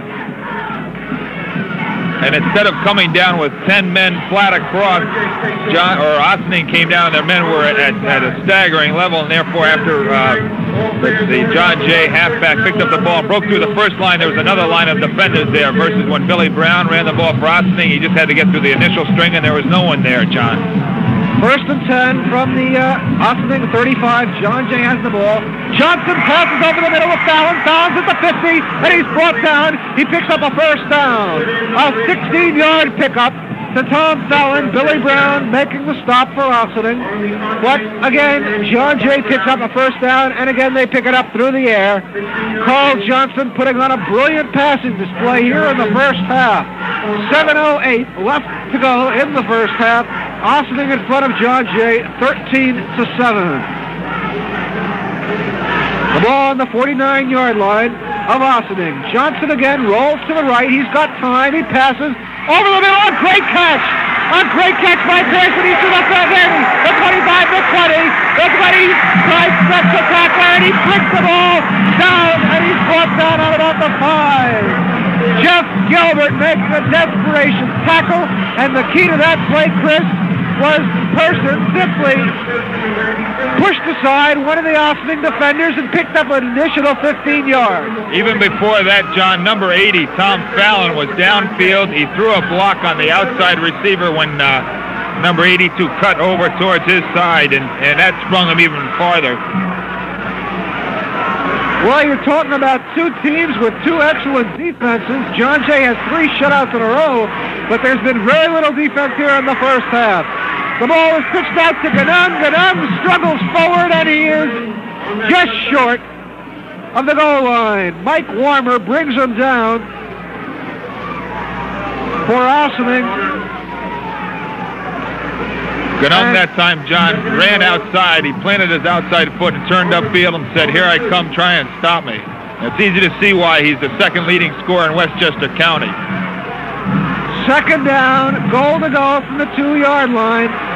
Johnson again keeps the ball. Looks like he's very close. He works his way forward. Al Pavone again of Ossining there to make the stop. I believe Pavone made the hit just in time. Johnson keeping the ball, struggling forward, and he's just short. And Tony Sabella, the official here, indicates that again it's inches short. And last time, Carl Johnson on the exact same situation held on and went in from 1 yard. I would look for him to do the same thing, John. If there was sunlight here and we could say the goal line was in the shadow of the football, it would be an accurate description. Johnson is beaten. Touchdown. Carl Johnson again from 1 yard. And that's exactly what they did, Chris. Well, with somebody who's 6'3", John, as I mentioned before, he can just fall down and get 2 yards. Well, in the last less than 3 minutes, we've had 3 touchdowns. And that is some kind of pace. If it keeps this up, my voice is going to go in the Hall of Fame. Bob Tidaldi, last week's Con Edison Award winner, will do the kicking. It's all tied 13-13. His kick is up. It looks good, and it is good. Bob Tidaldi's kick puts John Jay in front with 5:26 left in the first half. John Jay leads Ossining 14-13. Say, Kellogg's and Lawrence got a letter, and would you believe, from Ebenezer Scrooge. And here's what he said. He was talking about Black & Decker new Mod 4 cordless power tools. Scrooge said Bob Cratchit didn't save, neither did Tiny Tim. But you can be sure I'll save hours and hours of energy with the Black & Decker Mod 4 cordless power tools. Now, of course, he was referring to that interchangeable energy pack that provides the power for a whole line of Mod 4 power tools. Grass shears, upright grass shears, shrub trimmers, quarter-inch drill, lanterns. Why not take Ebenezer's advice and put Black & Decker Mod 4 on your Christmas list? You'll save someone electrical energy as well as physical energy. See the complete line now at Kellogg's and Lawrence, octogenarians of the hardware business, 26 to 30 Parkway in Katona. P.S. You want to know how Scrooge signed his letter to Kellogg's and Lawrence? That's right. Bah humbug. Well, I don't anticipate we've seen the end of the scoring. However, that decision to go for the fake kick on the extra point could be costly, Chris. It could make the difference between Ossining going in with the lead at halftime and John Jay now holding the lead at halftime. We didn't get a chance to talk about it, John, but it was a very alert play by the extra point team for John Jay. They were not fooled by the fake. They stayed right with their men. Okay, it's kicked off by Filiberto. It's an onside kick. It's rolling forward, and let's see. The Ossining player could not hold on to the ball. Who's going to get it? We've got 22 players standing around the officials. They say John Jay. They say John Jay, and John Kuntz, I believe, is the player who fell on that loose ball. Steve Filiberto with an onside kick. It went forward. It went off one of the Ossining players. We couldn't tell who. There was a pile-up, and everyone was standing around the officials to see who indeed recovered. And when they got down to the bottom man, it was John Kuntz. So John Jay recovers. 1st and 10 on the Ossining 46. A big break for the Indians. And that's the John Jay Indians. Both these teams are Indians. Carl Johnson on first down, throws deep to about the 20-yard line, incomplete to Steve Ganong. And he was played very well defensively on that play by Jeff Hunt, who was right with them step by step. A big series this time by the Ossining defense. They've got quick leads twice now, and they've lost them. Here they are. They're trailing by a point. They just lost an onside kick. They have to regain their composure and hold this powerful John Jay offensive machine right now. Very important series for the Ossining defense, John. 2nd down, 10 to go. On the 46-yard line of Ossining, Johnson drops back the pass, and he throws it out of bounds. The closest player to it was Bob Tidaldi, but he was nowhere near him on that play. Tom Martin playing good defense on that play for Ossining, and really the pass was way overthrown. Well, it was either overthrown or it was a mistake in the route run by his wide receiver that time, John. And it's hard to tell from up here, but obviously Johnson was looking for a deeper route. 3rd and 10 on the 46 still. Johnson again going to the air, drops back the pass, pressure, but he throws it. It's incomplete. Incomplete to Steve Ganong, who was on the 45-yard line and room to run. And again, John Jay cannot hold on to the pass, and I guess it's got to be the weather. It's got to sting when the ball hits these guys' hands. Well, he had room to run, plus he had about 3 or 4 of those behemoths on the offensive line in front of him. So, unfortunately, the ball was just a little overthrown, or he couldn't hold on to it, whatever the conditions dictate. But very fortunate break that time for the Ossining defense. Frank Person will punt on 4th and 10. Mitch Wechter is deep, and I don't understand the logic of that after the way Brown has performed here so far today. Wechter's going to take it on the 50. He gets to about the 20, and that's as far as he gets, just short of the 20. Marty Todd, number 45, makes the hit for John Jay. There's a player down on the field. It is John Brown, and he looks like he's in pain. He gets up, and he's running off the field under his own power. John Brown shaken up a little bit, perhaps an injury to the thigh or the knee. That's what it looks like. 4:43 left here in the first half. John Jay in front of Ossining, 14-13. First and 10 for the Ossining Indians on their own 19-yard line. Kane drops back the pass. He's got plenty of time. He throws over the middle. Intercepted. It's intercepted by Fallon. Fallon hits just short of the 30-yard line, where he's brought down by Don Salazzo. But Kane is intercepted, and really on that play, Chris, there was no one there but John Jay defenders. No, I don't know why. I don't know why he threw the ball. Kane threw the ball. There was, as you said, there was any number of John Jay defenders could have intercepted that pass. They almost knocked it down fighting for it among the three of them. Again, another reminder, this is the first of 3 Section 1 bowls. Tomorrow night, Croton Haldane, right here at Mount Vernon at 8 o'clock. Then next Friday night, Pleasantville and Rye. If you can't be here, we'll be broadcasting it. And then a week from tomorrow night, Arlington will play Roosevelt for the Class AA Championship. And we have been given the 4-minute warning with 4 minutes left to go in the first half. John Jay leads Ossining 14-13. And you're listening to the Section 1 Bowl game over WVIP FM in Mount Kisco, New York. Our sponsors tonight, Beebs Auto Sales, Mavis Tire Supply, A.L. Myers Furniture, and Kellogg's and Lawrence Hardware. Good to have Myers with us. It's the first time. First down, 10 to go from the 34. Johnson hands off to his running back, and that is Steve Ganong. Ganong works his way forward for about 3 yards, where he's brought down by Al Pavone. I've got to mention that a buddy of mine, Bill Holder, is here tonight, and he is wearing a smile ear to ear. Former Ossining High alumni, or I should say he is an alumni of Ossining High. He's happy with the way his team is playing, although they're a point down at this juncture. 3:22 left to go, 2nd and 8. Johnson rolls back the pass, and this time he's going to be nailed. He gets across the line of scrimmage, but he's brought down by Jack Purdy, one of the fine offensive linemen, or defensive linemen, I should say, for Ossining. On that line, Jeff Peterson and Alphonse Pavone at the ends, Dan Salezzo and Jack Purdy at the tackles. The linebacker, Mike Werner, Mark Emmerich, and Jeff Gilbert. And in the secondary, Vin Palmiotti, Tom Martin, Bill Brown, and Jeff Hunt. Third down, 9 to go from the 33, and I'm pretty sure we're going to see a pass here by Johnson. Indeed we do. He drops back the pass. Big rush, but he does get it off. He gets it off to Bob Tidaldi. Tidaldi is brought down immediately, just short of the 30-yard line, a pickup of perhaps 2 yards on the play. Al Holloman for Ossining in to make the tackle. Chris? It was that screen pass that they missed connections on before. Jono set up over the middle. That time one of the number 72 from Ossining was there to break up the play. Al Holloman, as you described, but I'm glad to see that Captain John Brown for John Jay is back in the ball game for him. I think it was just a bruise, and he's out there giving it all.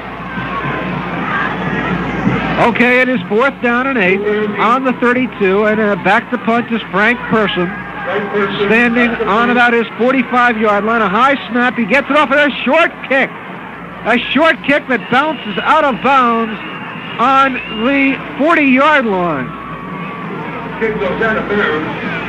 And when have you ever seen a kick like that? The ball was on the 33. And Ossining picks up yardage on the kick.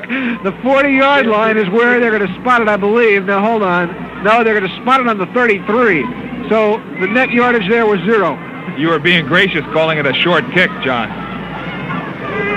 I think he was trying to kick it easy, to keep it, to go for the coffin corner, as they describe it. There was a pretty good rush on, and with the rush, he took his eye off the ball. Between the rush, yeah, I believe he just hit it with the side of his foot. 1st and 10 for Ossining on the 33, 1:49 left. Kane drops back the pass. Looks over the middle, can't find anyone. He's going to hold on to the ball. He's to the 40. He's to the 44, where he's brought down. Brought down by Mark Tyler, number 75 for John Jay. And again, a reminder at halftime today, or tonight, I should say, because it is indeed nighttime. Larry Cole of the New York Daily News will be here. We'll be talking a little about tonight's game and the rest of the Section 1 playoff. And John, if I was Coach Ron Lyons for John Jay, I'd put about 3 of my guys on Billy Brown and just follow him wherever he was, make sure he didn't get his hands on the ball.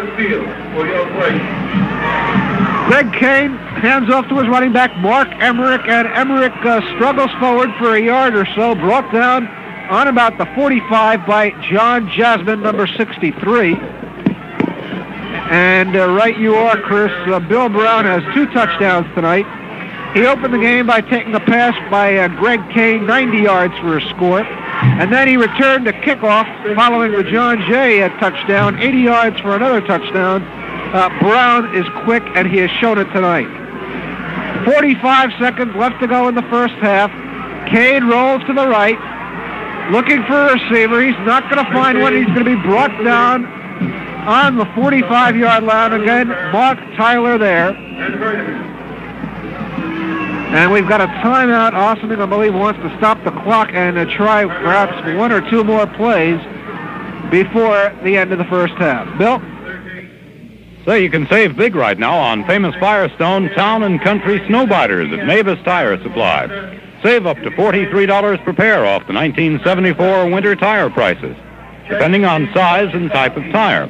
All Mavis stores have your Snowbiters and belted, bias ply, or radial construction, even retreads.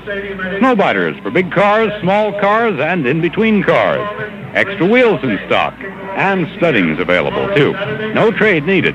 Ask for Snowbiter at Mavis Tire Supply and save. Mavis, Route 117, Mount Kisco, Route 6 near Caldors in Peekskill, North Highland Avenue in Ossining, and 357 North Broadway in North Tarrytown. And I see, John, the Ossining High School Marching Band is with us tonight, and they're going to be performing at halftime, so maybe we'll be able to pick up a little bit of that, too. We ought to have a pretty good halftime show here tonight. 3rd down, 8 to go on the 46-yard line of Ossining. Greg Kane looking over the John Jay defense. He drops back the pass. Big rush put on by John Jay. Avoids a couple, but not this time. He avoided a few John Jay defensive players, but then he was finally brought down on the 35-yard line. A loss of 11. And he was brought down on the play by Frank Person and Victor Colon. John Jay was in their prevent defense that time. They had 2 of their deep backs more than 30 yards off the line of scrimmage. There's no way that Ossining was going to throw the ball very deep. Situation like that, just throw the ball quickly outside, try and work your way down the field in 10 or 15-yard increments. And that is it. That is the end of the first half as time runs out. And at the end of one half, John Jay leads Ossining 14-13. Say, if I say sports car and you answer Ferrari, you know you've got class. But Peeves Auto Sales says if you think MG Midget, well then, you've got sense. Midget is the people's Ferrari. It's got everything that makes a sports car, including a race-proven 1500cc engine. But says Peeves, and I quote, MG Midget has the lowest price tag of any true sports car on the market. So after the game or during the week, why not pop into Peeves and test drive the Midget? Well, of course, I shouldn't say after the game tonight because I think Peeves will be closed. But anyway, we've got a whole big fine Saturday ahead of you tomorrow. Why don't you stop in? You're not likely to find true sports car road feel at anywhere near the price. All backed up by Peeves Professional Service. Buy a 75 because when the 76s come in, you know they're going to cost more. Come to Peeves Auto Sales, 251 Main Street in Mount Kisco. All right, this is the Section 1 bowl game from Mount Vernon Memorial Stadium, and what has turned into a pretty nice evening down here. Bill Draper here, along with John Goodman and Chris Harris, bringing you this clash between Ossining and John Jay High School. And, John, I just don't think we could ask for a more exciting football game. Bill, it has certainly been exciting. Let's review the scoring. The game got off to an unbelievable start on Ossining's first play. Greg Kane passed 90 yards to Billy Brown for a touchdown. Ken Buck added the extra point, and that was it, 7-0 at 8:29 of the first. Then in the second quarter, Carl Johnson capped a long John Jay drive going in from 1 yard, and that made it 7-6. Bob Didaldi's kick evened it up at 7-7. And then just 20 seconds later, Billy Brown returned the John Jay kickoff, 80 yards for a touchdown, to put Ossining ahead 13-7. The pass, they tried a fake kick, and the pass was incomplete. And that was it, Ossining in front 13-7. And then coming back with 5:26 left to go in the first half, Carl Johnson, again, capping another drive, going 1 yard for the touchdown, his second score of the night, making it 13-all. Bob Didaldi, last week's Con Edison Sports Award recipient, kicking his second extra point of the night, and that put John Jay ahead 14-13. And that is where we stand right now. And just entering the booth now is my buddy from the Daily News, Larry Cole. And Larry, if you work your way in here, I guess we can say the first half certainly did not lack excitement. No, John, what it did lack is warmth. Hey, it's about 20 degrees down there. You're down on the field. I guess it's a little cooler up there. We do have some heaters in the press box here. Hey, this kid, Billy Brown, is really something. He has a 90-yard touchdown reception and an 80-yard kickoff. He's really got some speed. Just an awful lot of speed, John. He just took that kickoff and just bust out the middle, and nobody can catch him. He just outran everybody, and he did the same thing on that pass play. He got out there, and they caught the ball, and he just outran everybody. A lot of speed. Well, I don't think we would be bragging if I said that between Larry and myself, we really do know what's going on as far as Westchester sports is concerned. It's not bragging, it's just fact. And Larry, I would have to say that, I had predicted John Jay to win this ball game, but really it is close, and there's no clear-cut first half victor, that's for sure. Well, John Jay is outgaining them. There's no doubt about it. John Jay is controlling the ball, and Ossining has got on the board with the two big plays. John Jay does have the yardage. It's just a question of how many more passes as Johnson can complete. Obviously, Ossining has to watch him. He is their offense right now. They're not running the ball much. Johnson's throwing it, and they're getting some great receptions from the end. Very nice passing game. It is. Both quarterbacks are doing rather well, Carl Johnson and Greg Kane. Well, this is only the first of several Section 1 bowl games that will be held here at Mount Vernon Memorial Field over the next 2 weekends. I know tomorrow we should have a dandy here, Croton with that undefeated record going against Haldane. A lot of people are picking Croton to win big, mainly because of the undefeated record, and they have scored some unbelievable victories this year, point-wise. But I don't think you can write off Haldane. They are unbeaten this year. They have tied only one game, and they could be a tough opponent. Well, they could be tough, but gosh, you got to respect that Croton Harmon offense. 40 points a game. They do it with about 7 different people. They have 2 quarterbacks. They have about 5 or 6 running backs who can score on you. They're just a really rugged offense with a lot of balance, and I just don't see anybody stopping them. I was mentioning to you before the game that Croton, from what I understand, and I only caught one game of theirs this year against Valhalla, the game they pulled out at the very end.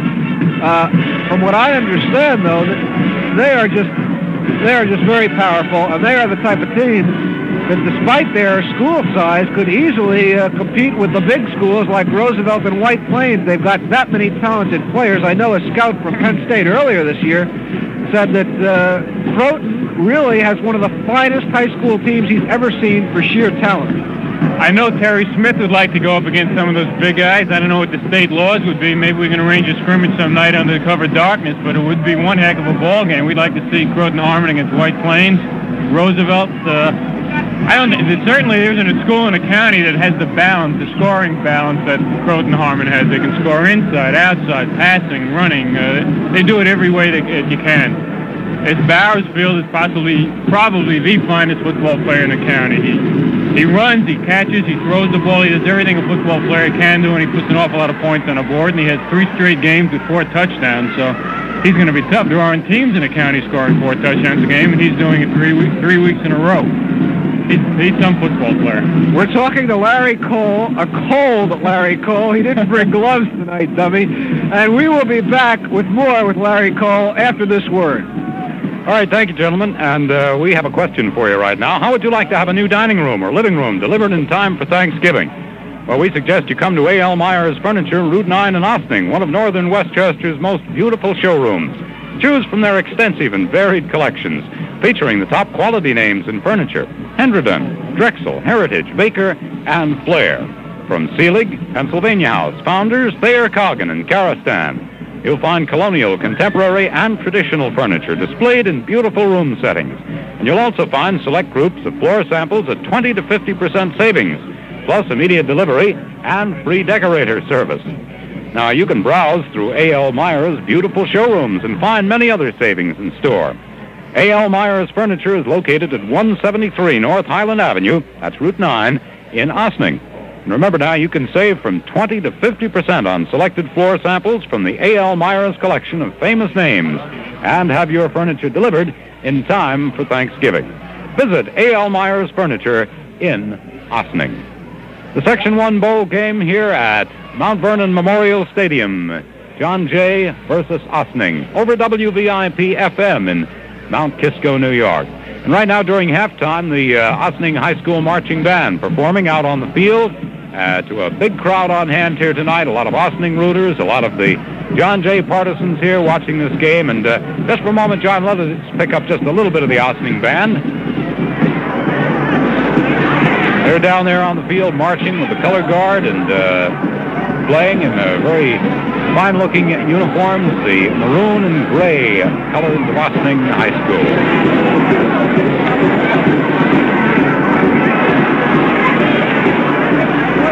We say a tremendous crowd on hand here tonight despite the rather cold temperatures, but it hasn't seemed to keep anybody away. But fortunately, the rain and snow has stopped, and we're able to get things going here. Once again, let's get back to John Goodman and his guest at the VIP Sports microphone.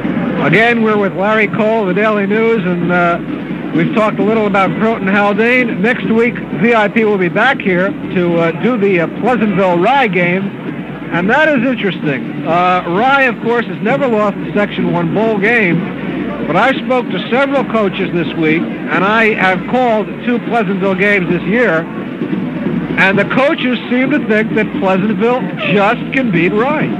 Well, if they do, John, I think it would be a pretty big upset. Rye is just the best defensive team in the county. They've got, 6 shutouts in 7 games. They're not putting a lot of points on the board, but they don't have to. They don't let anybody else score on them, and they've been doing it. They're unbeaten. They've only had the one close ball game, 3-0 win over Rye, over Pelham, I should say, and they're going to be tough to beat. I know Pleasantville has a real strong offense. Zuzolo is one of the best quarterbacks in the county. I like their fullback, LaChapelle, and Rye will have to work to keep them from scoring, but they have been doing it all year long, and I don't see any reason why they're going to stop.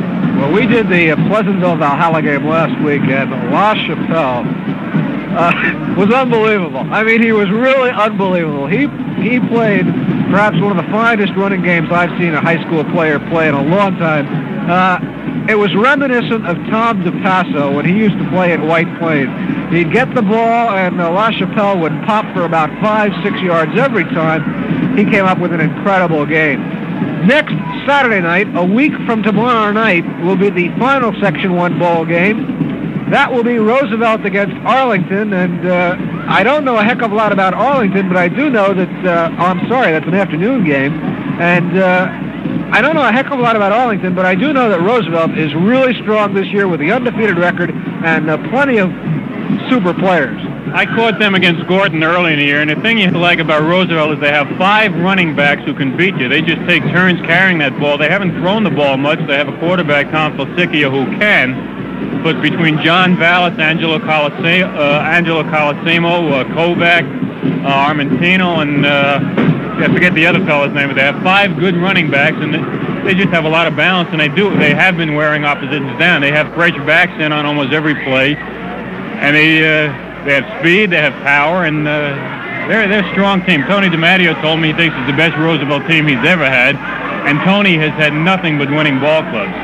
Before we go off with Larry Cole from the Daily News, Larry, what are the Cole predictions? You're putting me on the spot. I like to make my predictions after the games are over, but if we have to do it, I do like John Jay in this game. They've been moving the ball a lot better. Ossining has had to go with the big play, so I'll stay with John Jay in this game.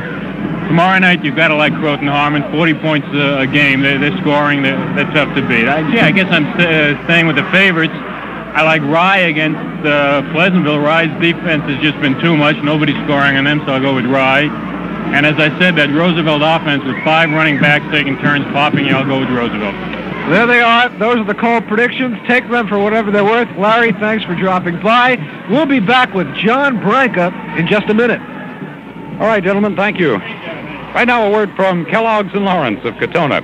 They'd like to remind you to put a little green in your December with Black & Decker Mod 4 cordless power tools.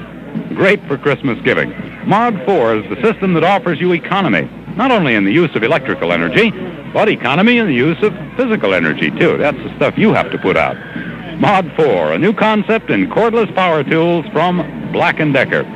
See the complete line at Kellogg's and Lawrence, octogenarians of the hardware business, 26 to 30 Parkway in Katona. Kellogg's and Lawrence.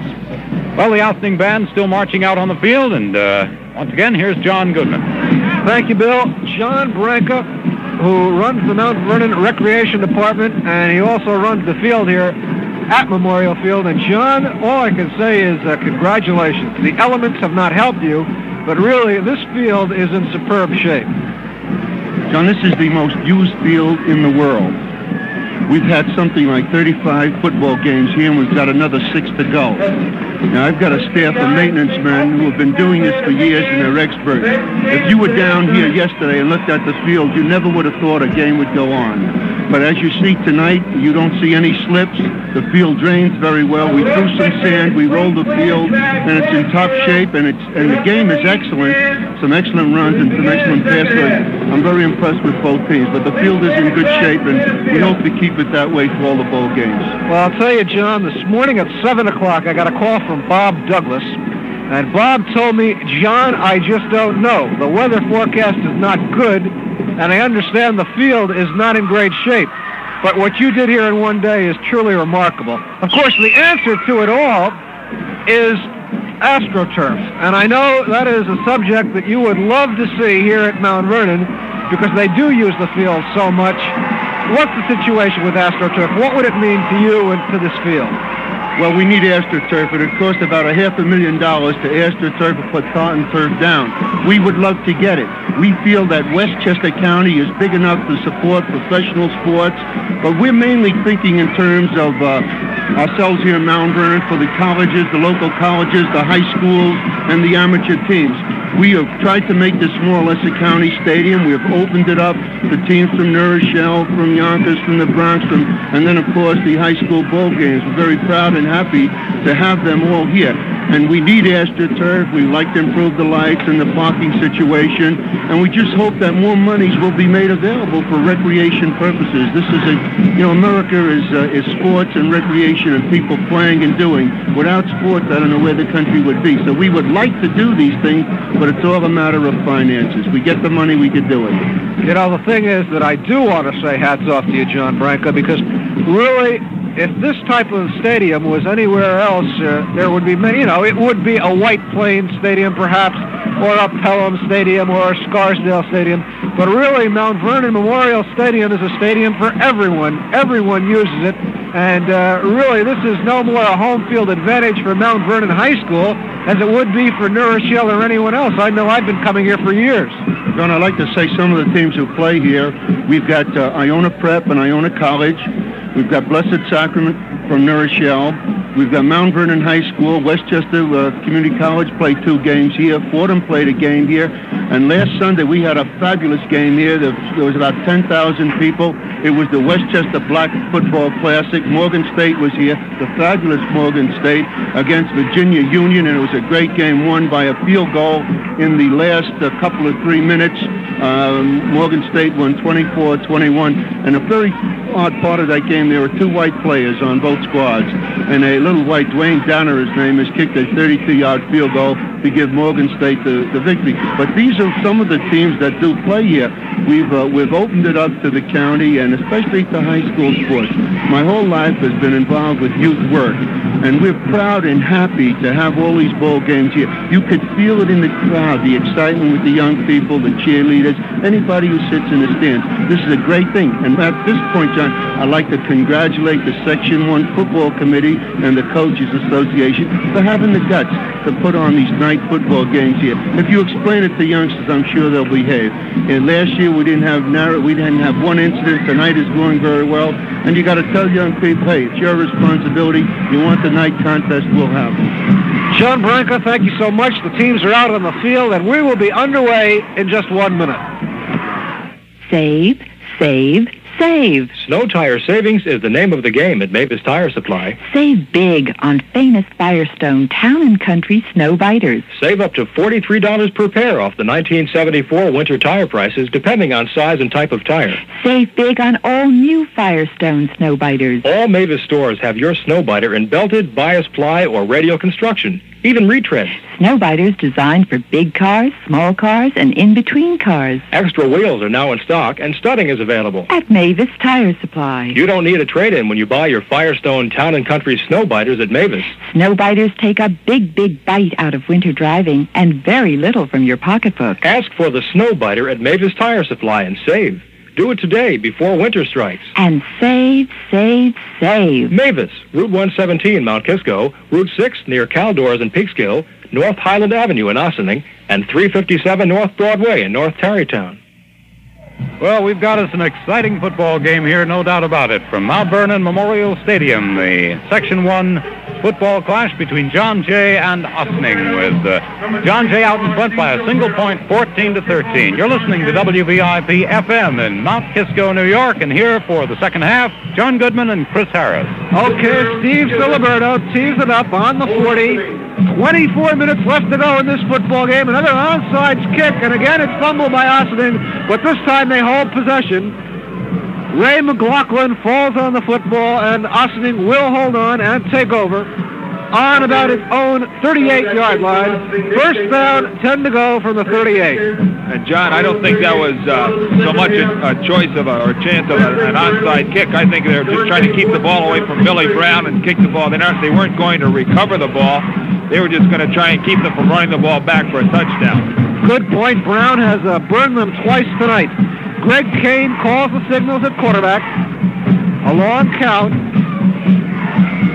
And there looks like a fumble on the play on the exchange. Perhaps then John Jay has recovered.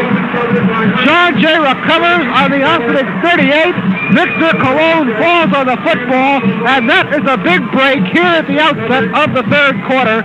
And perhaps it could play a role here in the outcome of the game, because that's a big turnover early in the third quarter. Well, quarterback Kane was hit before he had a chance to hand off to his running back, and there's not too much you can do. Just good defense by John Jay on that play. On first down, Steve Ganung tries the right side, and he picks up a few, brought down by Mark Emmerich of Ossining. John, it's going to be an interesting series of downs here. It's John Jay's third appearance in a bowl game, and Ossining's first. And here we go into the second half. It's a tight game. We'll see if the previous bowl appearances are going to come to the front here for John Jay, and Ossining's inexperience will. Ossining has come from behind several times this season, and they could just as easily do it tonight. The handoff is to Steve Ganung. Ganung works his way forward 2, 3, 4 yards, and he's brought down by Vin Palmiato. A 4-yard pickup by Ganung, so it's going to be third down, and let's call it 2 on the Ossining 28. Ossining received the second half kickoff, promptly fumbled the football on its second down, and John Jay now has the ball on the Ossining 28. The ball is handed off to Steve Ganung. Ganung pops his way forward for about 3, 4, 5 yards, and he is brought down by Mike Warmer of Ossining.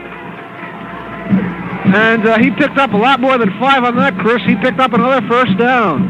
Well, as we mentioned before, Steve Ganung has scored 13 touchdowns in this season for John Jay, and you don't score 13 touchdowns unless you're a good runner. And with short yardage or close to the goal line, he's the man to give the ball to. The give is to Ganong. He tries the right-hand side, and he doesn't get very far as Mark Emmerich of Ossining hits him on about the line of scrimmage. And up until that play, Chris, I was going to mention that at the start of the second half here, John Jay is running the ball very well on offense, something they did not do well in the first half. Well, it must be a change of strategy. They're going to try and grind it out, use a little bit more of the time up on the clock, although it is early in the third quarter. They got a 1-point lead. Keep the ball on the ground and get some respect. And as you get the Ossining defense close to the line of scrimmage, then you can pass again. 2nd and 11. John Brown gets the call right up the middle for about 3-4 yards. Brought down on the play by Jeff Gilbert of Ossining. 9:34 left here in the third quarter.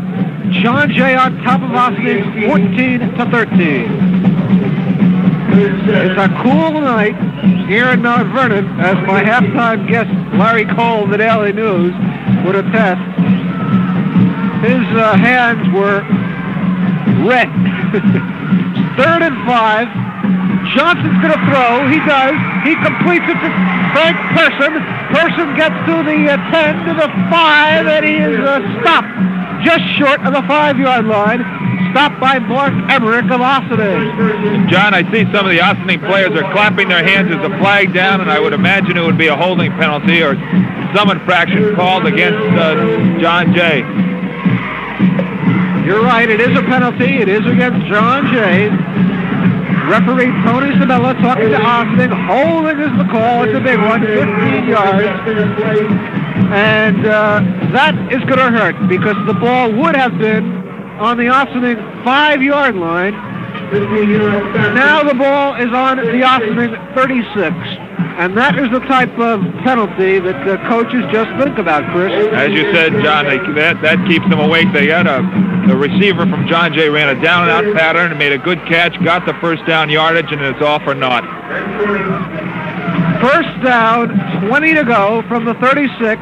Johnson rolls back the pass, looks over to his running back, Steve Ganong, and the pass is incomplete. The throw is in front of Ganong. No, it was a bad pass that time by number 18, John Carl Johnson. He was kicking the ground afterwards, but even if he had completed the pass, it wouldn't have gone for very much yardage. The Ossining had a pretty good defense against that play. Tom Martin putting big pressure on Johnson on that play. So here we go, 4th down and 24 to go. And only Chris Harris could pick up 24 yards. 4th and 24. The ball is on the 36. Person is going to kick, and he just gets it off. Another bad kick by Person. Big rush by Ossining, and the ball is going to be bounced out of bounds around the 25-yard line. It went out of bounds, so we're going to have to wait and see where the officials place it. And again, I don't know what was happening on that kick. It was just not a good one. As you said, John, the rush, I think, made the John Jay punter take his eye off the ball. He lost his concentration and made a bad kick. Lots of times a big rush, you don't have to block the ball. It's just the idea of putting the pressure on the kicker, and you can cause him to have a bad kick, and this has happened twice in a row now for John Jay. I said the kick went out of bounds on the 20. The officials spotted it on the 23. 1st and 10 for Ossining on its own 23-yard line. Greg Kane hands off to his running back, and that is Mark Emmerich. Emmerich gets just about to the line of scrimmage where he's met by number 31, Victor Cologne. John Jasmine also went on the tackle, and Cologne has played a whale of the game, Chris. He just seems to be in on every tackle. He's excellent, but I'm wondering, the Ossining halfbacks are lining up 6 to 7 yards back of the line of scrimmage. I don't really understand why they're so far, why they're lining up so deep. Now they're in the I formation.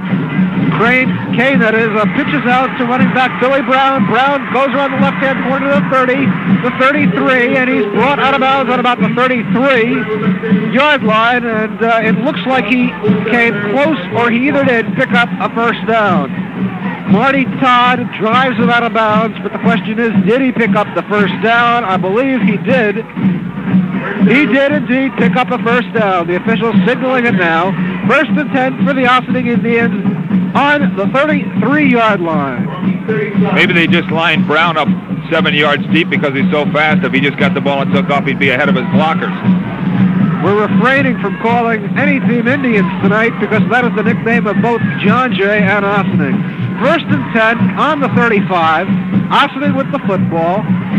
The pitch goes to Jeff Gilbert, and Gilbert picks up a few, not very much, just about to the line of scrimmage, perhaps. John Jasmine of John Jay is there to make the hit, and he picks up a yard. It seems, John, that both coaches have changed their strategy at halftime. Both coaches came out throwing in the first quarter.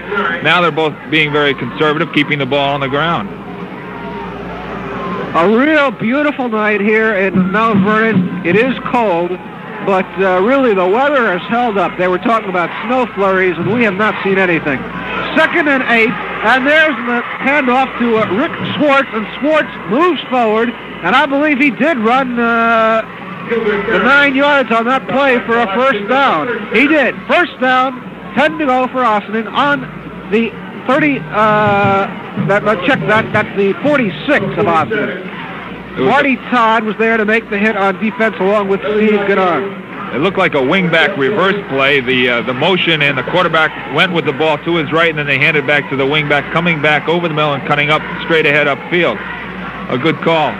1st and 10 on the 47. Kane hands off to his running back, Rick Swartz, and Swartz gets up just short of the 50-yard line, where he's met and he's hit hard by Mike Wright and John Jasmine of John Jay.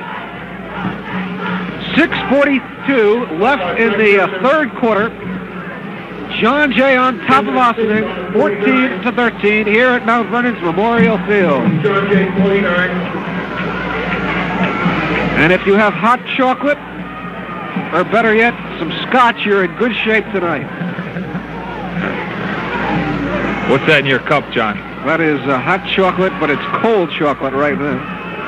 2nd down, 6 on the 49. Kane hands off to his running back, a big hole. Jeff Gilbert, he breaks loose to the 40, the 35, and he is stopped just short of the 30-yard line by John Kuntz, number 7. A big pickup there and a nice run. And it's another first down for Ossining, and Ossining is grinding it out on the ground. You know, you were talking about me looking like Nanook of the North, Chris. I see John's compatriot Lou Clater down there, and he looks like he's even Nanookier, if anything. Lou is dressed... I'm not even going to tell you how Lou Clater is dressed tonight. 1st and 10 on the 32 for Ossining. Greg Kane directing a good drive here for the Indians.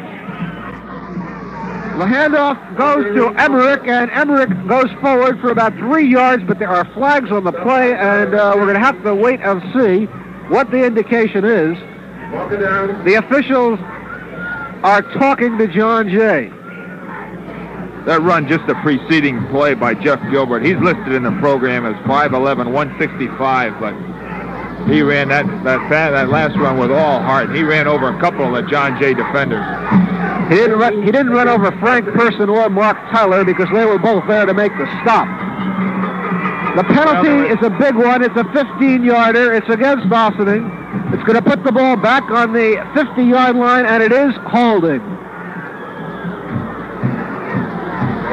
Well, that is not the first time tonight we have seen a penalty for a drive. Ossining is now right on the 50-yard line. First down and 28 to go. The handoff goes to Jeff Gilbert, and Gilbert works himself forward for a few yards, not much, brought down by John Jasmine and Frank Person. A surprisingly conservative call, John. I would look for them to try and get the ball out in the flats to Billy Brown, either on the side closest to us or the far side. Get him out there in the open. He's the man who's going to break the long gainer for you, so try and work him wide, get him the ball, and let him go. I guess I should say, John, for the benefit of those who might not know, that Lou Clater, of course, is the man whose fine photographs appear in the Patent Trader every week. And I will hear about him standing out in the cold in Mount Vernon. You better believe it. 2nd down, 26, the ball on the 49. Kane throws over the middle. It's intercepted! It's intercepted by John Jay, by John Jasmine. Jasmine's got the ball on the 50 to the 45, and he's brought down on the 45. Brought down by Jack Purdy. Well, Coach Don Winter has got to be a little down. A holding penalty brought it back to the 50, and then an interception by John Jocelyn gives John Jay the ball on the 45-yard line of Ossining. 2 tough breaks back-to-back for Ossining. 1st and 10, the ball is on the 45. On 1st down, Carl Johnson looks. He passes over the middle. It's complete to Fallon. Fallon to the 30, and he's brought down on the 25-yard line. Brought down by Jeff Hunt of Ossining. And in one quick play, Chris, they are in scoring position. John, Ossining is lined up in a 4-4 defense, and of the 4 linebackers, the outside linebackers are outside the end, and the 2 middle linebackers are over the 2 guards, so when they take their pass drop, there's a gap between the outside linebackers and the inside linebackers, and that's where John Jay is hitting their receivers. First and 10 on the 45. Steve Canon breaking loose for a big gain. The 20, the 15. He's down to the 10, and that's where he stops on the 10-yard line. Another first down for John Jay. Billy Brown of Ossining there to make the desperation tackle, and it's going to be first down and goal to go from the 10-yard line. Steve Canon right up through the middle. He had a big haul, plenty of running room. And John, if what I just said sounds complicated, you better explain it back to me, because I'm not sure what I said either. Steve Canon gets the call again. He tries the right side, and he picks up about a yard. 3:48 left to go here in the 3rd quarter. John Jay ahead of Ossining 14-13. Chris, we saw a heck of a lot of scoring in the first half, but we have not seen much here in the 3rd quarter. Well, both coaches are playing it tight to the vest. They're keeping the ball on the ground. As you said, there was a lot of scoring, but there was also a lot of turnovers and interceptions in that first half. So to keep the ball to themselves, they're going to just run the ball. And it's successful for John Jay right now. 2nd down and 9, and again, you've got to consider the field goal. Bob Tidaldi is pretty deadly, and he can hit him from here. Johnson pumps once. Now he's going to run the ball. He goes around the left-hand side, and he is very close to a touchdown. He's stopped on about the 1, but there's a fumble. There's a fumble. Ossining has recovered a fumble, I believe, on the 1. The Ossining players are jumping up and down, but I do not see an indication yet from an official. And I believe the official is going to say he fumbled the ball out of bounds. Let's check that. He scored. And the reason why we couldn't say whether he did score or didn't score is because he went out of bounds right at the goal line, and even the official didn't give an indication to now. But a 10-yard run by Carl Johnson, and that puts John Jay up 20-13. 2 firecrackers going off on the roof here somewhere. Mighty happy John Jay rooters out here. Bob Tidaldi's kick is up. It is good, and John Jay leads with 3:03 left in the 3rd quarter. John Jay leads Ossining 21-13. Say, wondering where all of the convertibles have gone? Well, you come to Peeb's Auto Sales in Mount Kisco and take a look at the Triumph Spitfire 1500. The Spitfire offers you all the fun of an open car, all the handling and performance of a true sports car, and it's the least expensive Triumph you can buy. Come on over to Peeb's. They'll put down the top on a Spitfire and give you a ride to remember. Find out why Spitfire's in the tradition of British racing green. Nobody knows sports cars like the gang at Peeb's Auto Sales, 251 Main Street, Mount Kisco. And you be sure to shop the clearance sale on 75 models, too. As you guessed it, the 76s are going to cost more. So why not make it a date tomorrow? Come on down to Peeb's Auto Sales in Mount Kisco and look over the cars that the sports car professionals have to offer you. 21-13, John Jay out in front here now in this Section 1 bowl game. The first of 2 will be on the air with another one next Friday night. And we might mention, too, John, that following tonight's game, we'll come back here with the wrap-up show for C.J. Daum and kind of give you a rundown on what happened here tonight. And certainly so far, plenty has been happening. 21-13, John Jay the lead against Gilberto. A short, stubbly kick. He doesn't want Billy Brown to get his hands on the football. Jeff Gilbert takes it, and he is stopped on about the 40-yard line of Ossining. Mario Chacha makes the stop. The ball will be placed on the 35 of Ossining. And, Chris, this is an important drive. I think Ossining's got to get something going on offense. As you said, John, they do. I just want to point one thing on the John Jay touchdown. We've talked about Steve Ganung, his outstanding running ability. On the touchdown run by Johnson, it was Ganung's block on the outside linebacker that caught him inside and then allowed Carl Johnson to roll outside and score that touchdown. Excellent block. We always talk about the running and the scoring of a certain player, but it's also blocking, and Ganung looked like a complete football player on that play. Kane hands off to Jeff Gilbert. Gilbert works his way forward for about 7-8. He does pick up the first down, 10-yard gain. He's stopped by Steve Ganung and John Kuntz. First down, 10 to go from the 47.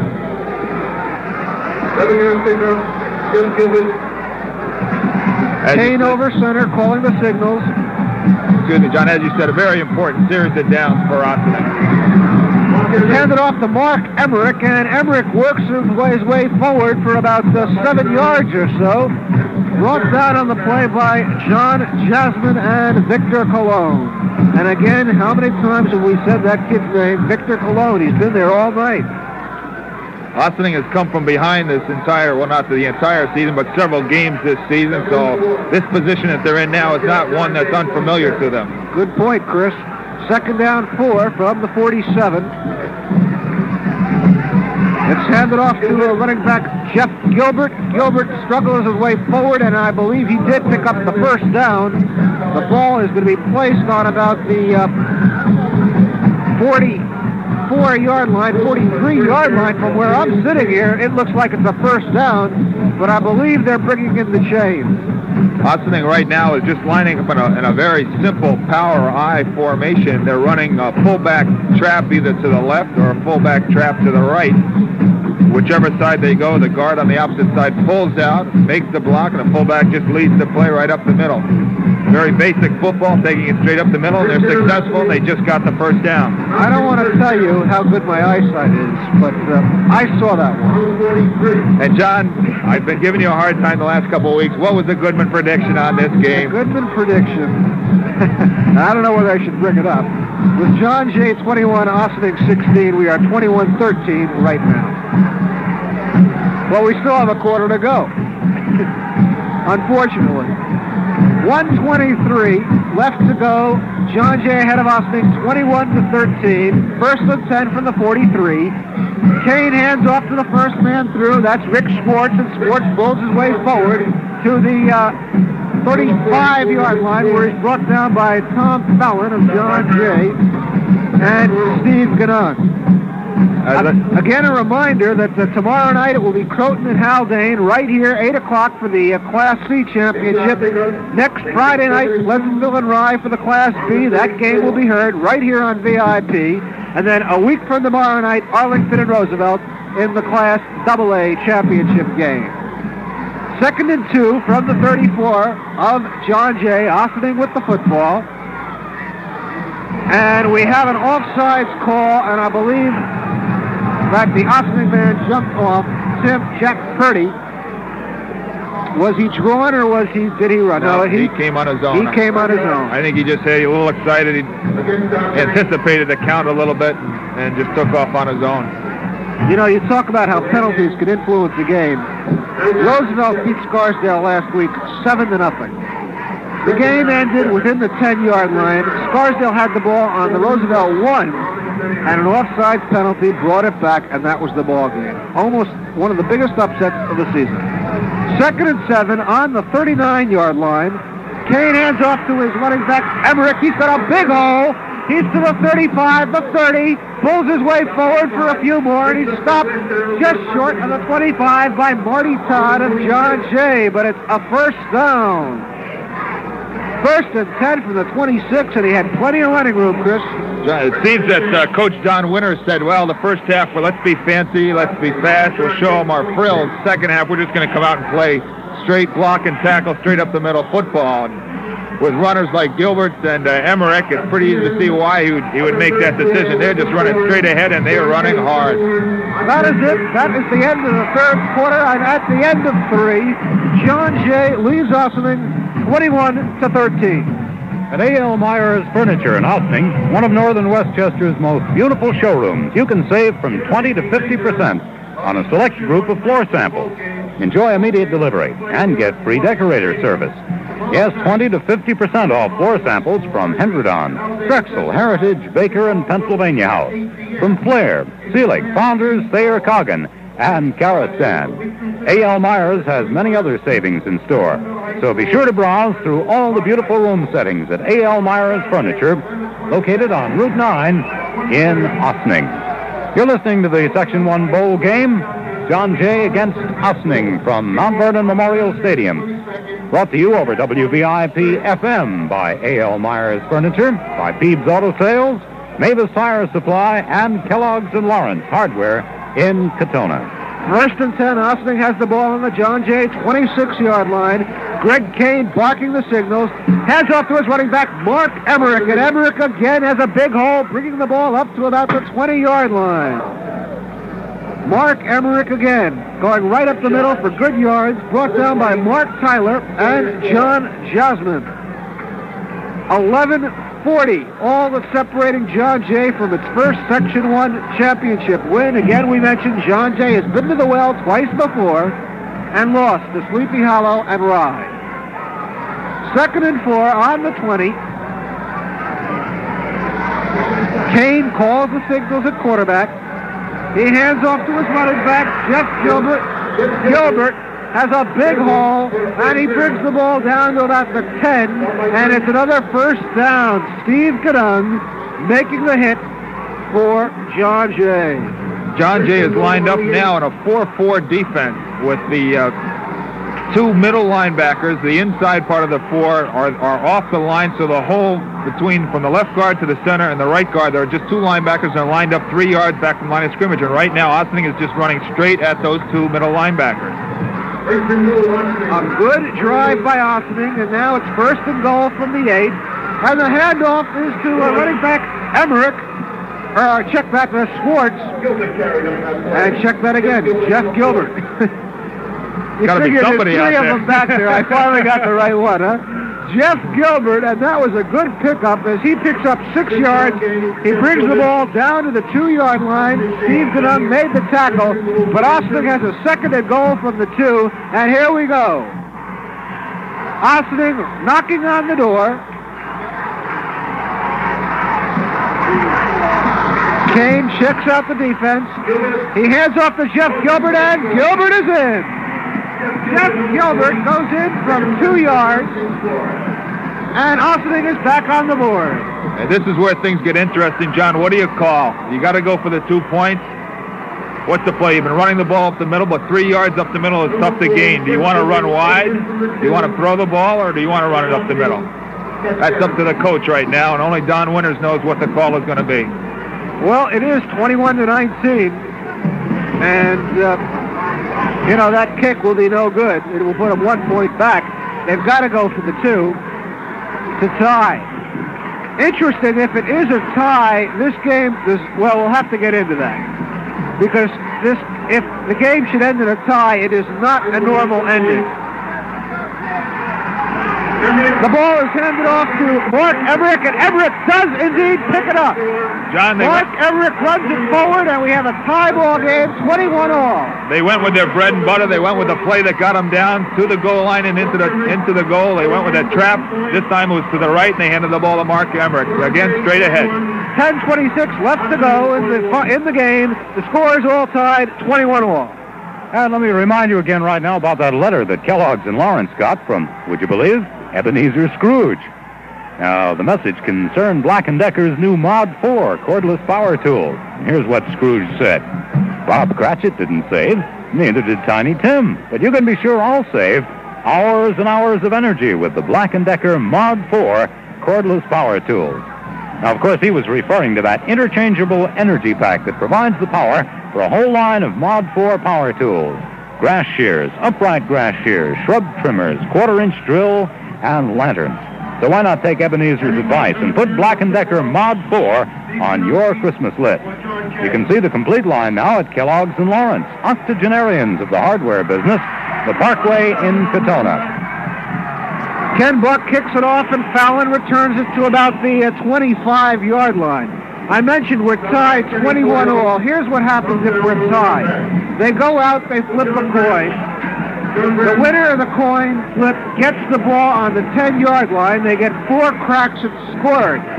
If they don't score, it goes over to the other side. They go down, they stay at the same end, and then the other team gets 4 cracks, and they keep doing that until someone scores. So it is not a typical sudden death. It is not a typical playoff. The ball is handed off to Steve Ganun. Ganun goes forward for 5, 6, 7, 8. He's about 10 yards, where he's brought down by Jeff Hunt. And I believe he did pick up a first down. Yes, he did. First and 10. I hope Johns doesn't end up like that Fox Lane Greeley soccer game. That was unbelievable. 10 overtime. If it gets to like that, Bill, I think we're going to head for our own igloos up here. The pitch out is to running back Steve Ganung, and he is nailed behind the line of scrimmage by Mike Warmer of Ossining. Well, I don't think that could happen because of the way it is set up. As I said, you get 4 cracks from the 10, then the ball goes over to the other team, they get 4 cracks, and it keeps on going until someone scores. A most interesting sudden death method of deciding the game. It was a 2-yard loss on the play, 2nd and 12 from the 34-yard line. And we have a stoppage in play as John Jay returns to the huddle. 9:22 left in the ball game. It is all tied up, as we said, 21-21. And wouldn't it be interesting if we had a sudden death? It has never happened in the history of Section 1 football playoffs, but it sure could happen tonight.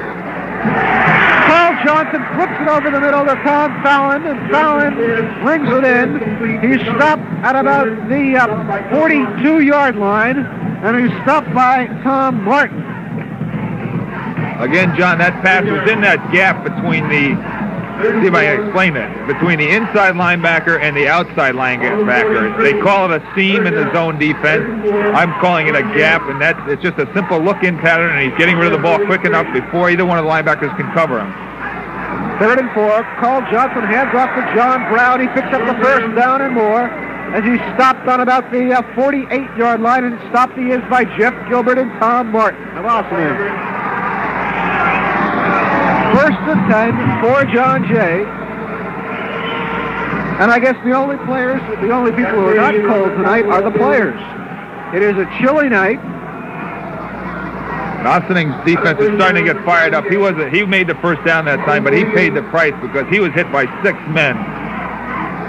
1st and 10 on the 48. Johnson hands off to his running back, Steve Siliberto. Siliberto pushes his way forward for about 5 yards. Brought down by Billy Brown again of Ossining. And this kid Brown has played one whale of a ball game. 2 touchdowns on offense, and he's done it all on defense. Picked up 6 yards, makes it 2nd and 4. Carl Johnson hands off to Steve Ganun. Ganun works his way forward for about 2 yards or so. Brought down on the play by Mike Warmer again for Ossining. Seems that Ossining now is lining their defense up in a 6-3-2 defense. They're going to try and stop this power running by John Jay. Again, tomorrow night it's Croton and Haldane, 8 o'clock right here at Mount Vernon for the Class C championship. Next Friday night, we'll be back here for Pleasantville Rye to decide the Section 1 Class B title. 3rd and 1, Carl Johnson carries, he picks it up easily. Runs for about 3 yards. Mike Warmer and Billy Brown in for Ossining on defense. All right, we've talked about important series throughout the game. We're getting down. There's under 7 minutes left. John Jay has had the ball. They've been driving with it for the last 4 minutes. They're on the Ossining 40-yard line, driving for a score. And Ossining's got to start tightening up so they can get the ball back with an amount of time and go for the touchdown on their own. Well, it's been entirely on the ground, and you can anticipate that that's what it will be. They want to eat up the clock. And just as I say that, Carl Johnson rolls out the pass How about that? He passes to Frank Person. It is a completion. Person is stopped just short of the 30-yard line. He's stopped by Tom Martin of Ossining. And how many times does that happen? Well, it seems like every time I mention it, I make a prediction that's what happened. Second down. And let's call it about 2 on the 33-yard line of Ossining. And, Chris, this is a mighty important drive. And John Jay scores now. They're in the driver's seat. John Brown takes the handoff, pulls his way for the first down and more, about 5 yards. Brought down by Don Salezzo. A tackle for Croton. And the important thing for John Jay is they're taking their time. They're keeping the ball on the ground. They're throwing when they have the opportunity. Otherwise, they keep it on the ground. They eat up the clock. They're continually moving down the field. Maybe their experience is starting to show here. Maybe their superiority is starting to show. Ossining has got to start tightening up if they want to hold on. 5:40 now left in the football game. It's tied 21 apiece. Carl Johnson hands off to John Brown. Brown is hit behind the line of scrimmage. A tremendous defensive play by Al Pavone. Pavone was there to make the stop, bring them down for about a 5-yard loss. And just when we mentioned superiority, Ossining rises to the test. Well, we're getting down to the real nitty-gritty. 5:10 left in this football game. You can tell when it gets down to the nitty-gritty because the coaches seem to wear a pad right in front of the bench. Johnson wants to throw. He can't. He's going to run, and he runs it out of bounds on about the 30. Driven out of bounds again by Al Pavone. 4:50 now left in this football game. We're tied 21 apiece. And sudden death is looking stronger and stronger. I mentioned about the coaches wearing a path. It's more like a trench in front of the bench. Well, this game certainly has not lacked excitement. It's been a great football game. A lot of people said it wouldn't be a game because Ossining had lost 2 games and the John Jay was undefeated. Not so. These teams are dead even. Carl Johnson right over the middle of Fallon. He's got him in the 20, the 15, the 10, the 5, and he's brought down on the 2. A great play. Carl Johnson to Tom Fallon, and Fallon brings him down on the 2. He is down. He is hurt.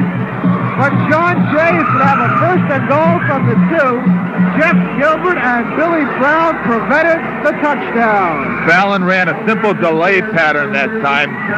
Johnson sent his receivers deep over the middle.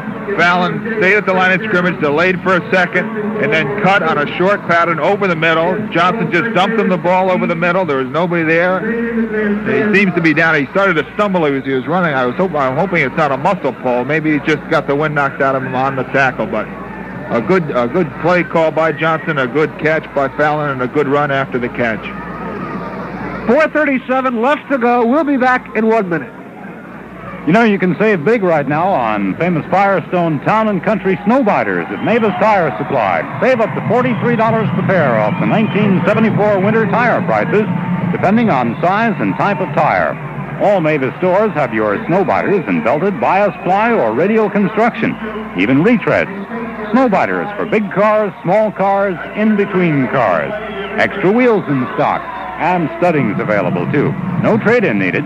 You just ask for Snowbiter at Mavis Tire Supply, Route 117 Mount Kisco, Route 6 near Caldor in Peekskill, North Highland Avenue in Ossining, and at 357 North Broadway in North Tarrytown.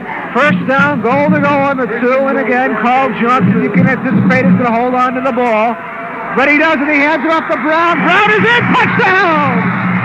John Brown goes around the left-hand side for 2 yards. He is in for a touchdown, and John Jay moves in front, 27-21. It's great to see Captain John Brown, 5'11", 180. He's a senior. This might be his last high school game. He's the leader of the team, and he scores the leading touchdown here to put John Jay in the lead. And a very important extra point coming up here, John. John, we never did mention Fallon's condition now after that injury. Yeah, Tom Fallon came off the field under his own strength. He is all right. He's sitting on the bench. I believe just had the wind knocked out of him. He and Carl Johnson are congratulating each other right now. The snap is up. It is good. Bob Tadaldi's kick is good. And with 4:28 left in the game, John Jay leads Ossining 28-21.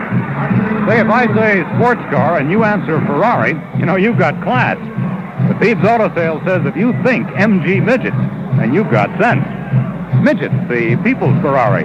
It's got everything that makes a sports car, including a race-proven 1,500cc engine. But Thebes says, and I quote, MG Midget has the lowest price tag of any true sports car on the market. So after the game or during the week, well, during the week would be best, or maybe tomorrow. You drop into Thebes and test drive the Midget. You're not likely to find true sports car road feel at anywhere near the price. All backed up by Thebes Professional Service. Yes, buy a 75, because when the 76s come in, that's right, they're going to cost more. You come to Thebes Auto Sales tomorrow for sure. 251 Main Street in Mount Kisco. Okay, the clock has been moved up to official time now. 4:13 left in the game. A giant touchdown there for John Jay. And the Cross River Indians now hold the lead 28-21. Dare say this will be the biggest defensive stand of the year for John Jay. There's the kick. It is grabbed. It's a short kick. Terry Doyle grabs it on the 40-yard line. Let's call it the 41 of Ossining. And again, they don't want Billy Brown to get his hands on it, so it's a short kick. They'd rather give him the field position than let Brown break loose for another 80 or 90-yarder. As you said, Ossining has good field position. They've got enough time. There's over 4 minutes, plenty of time. We've said that they're a come-from-behind team. It's a bowl game. This is for all the marbles.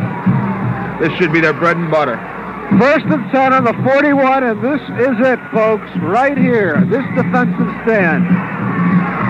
Greg Kane rolls out to the left. He's going to hold on to the football. He gets up to about the 50-yard line, and he is hit at the 50 by several John Jay players.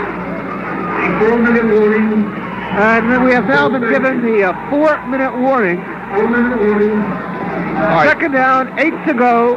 Let's check that. There's no way it's 2nd and 8. It's 2nd and 4 on the 50-yard line. Let's make that the 49-yard line of Ossining. And that play was important, John, to pick up good yardage on 1st down. Now they obviously have to go for on 4th down, even if they're stopped for the next 2 downs. Now they've got 2nd and 3 or almost 4 yards. They can either throw the ball, they can run the ball. It's important to pick up a lot of yardage on that 1st down to open up your options on what you can do. Just want to remind everyone, John, especially those that might have joined us late, we'll be back right after the game with the wrap-up show for C.J. Daum and bring you a recap of all of tonight's action. 2nd and 2 on about the 49-yard line, and it's a 1st down and more as Rick Swartz bulls his way forward for about 7 yards, where he's brought down by Scott Heineman and Mark Tyler. John Jasmine also in on the tackle. But Ossining is moving the football. It's now 1st and 10 on the John Jay 42. And Ossining, as it has done all night, is bouncing right back. Kane hands off to his running back, Emmerich, and Emmerich is nailed behind the line of scrimmage. An outstanding defensive play by Victor Cullen. And now there's 3:15 left in this ball game. When you say an outstanding defensive play, what other name would come to mind, John? You might as well just say Victor Cullen and go from there. The kid has done it all tonight. 3 minutes left to go in this football game. Ossining has the ball on the John Jay 46. And this is really it. I mean, the John Jay defense has got to rise to the occasion. The Ossining offense has to rise to the occasion. 2nd down, 12 on the 46. Kane is going to pass. He doesn't have time. Big rush by John Jay. There's a loose ball, but I believe Ossining did recover. There was excuse me, John. Scott Heineman brings him down for a loss. What were you going to say, Chris? There was the importance of that gain on first down. The preceding series, they got a good gain on first down. They could either run it or pass it. This time they lost yardage. They had second and long. They had to go to the air. John Jay had a good rush on, and Kane couldn't do anything with the ball. He had to wind up eating it himself. A mighty big play here. 2:19 left. Ossining, third down, 12 to go on the John Jay 46. And he did not get it on that call as Jeff Gilbert picks up about 5. Steve Gannon and John Kuntz are there to make the stop. And this is going to be it. 4th down and 6 to go on the 40. And the Section 1 Bowl Championship is riding on this play right here. 4th down, 6, 1:53 left to go in the game. And here we go. Yeah, and everyone is on their feet. Kane looking for a receiver, a big rush. Can he get it away? It is an incompleted pass. John Kuntz of John Jay almost picked it off. And John, there's a flag down, and they're pointing towards John Jay. I don't believe it. Ossining is going to get another chance. I don't know what the call is. I don't know what... I realize I said I don't know what the call is. It might just be offside. I don't know if it'll be enough for a first down, but they are pointing towards John Jay. A big penalty here. John Jay would have taken over the football. A holding. That is 15 yards. An automatic first down. And Ossining gets a tremendous break. And the Ossining bleachers have gone from utter silence to utter chaos in one official's yellow flag. First down, 10 to go.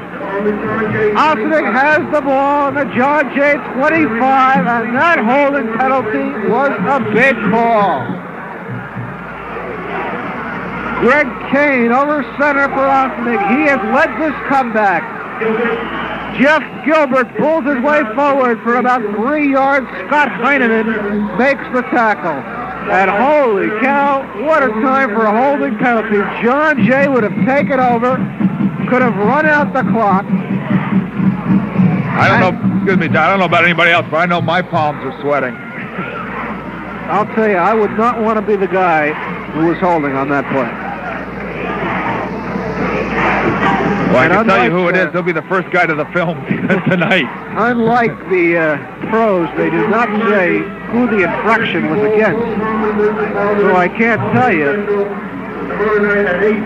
But anyway, that was a tremendous break for Ossining. As I said, John Jay would have taken over, could have run out the clock. Instead, it is now 2nd and 7 from the 22-yard line. And Ossining is in great field position. They are a come-from-behind team. They've come from behind all season long. They won 6 games this year. They lost 2.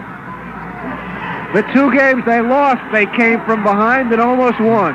It's easy standing up here in the booth to say, what if, what if, what if. But what if Ossining scores? Do you go for 2 points or do you go for 1 point? Well, let's see if they get it on the board first. 2 of 7. 2nd down, 7 to go. From the 22, Kane rolls to the right. He's got plenty of running room. He's to the 20. He's to the 15. A good run by Greg Kane. John Brown makes the stop. Along with John Kuntz. It was a good run, and he's close to the first down, but I don't think he got out of bounds, so the clock would be running, but because he got the first down, they will hold the clock. 1st and 10 on the 15-yard line. 1:08 left in this ball game. What a finish.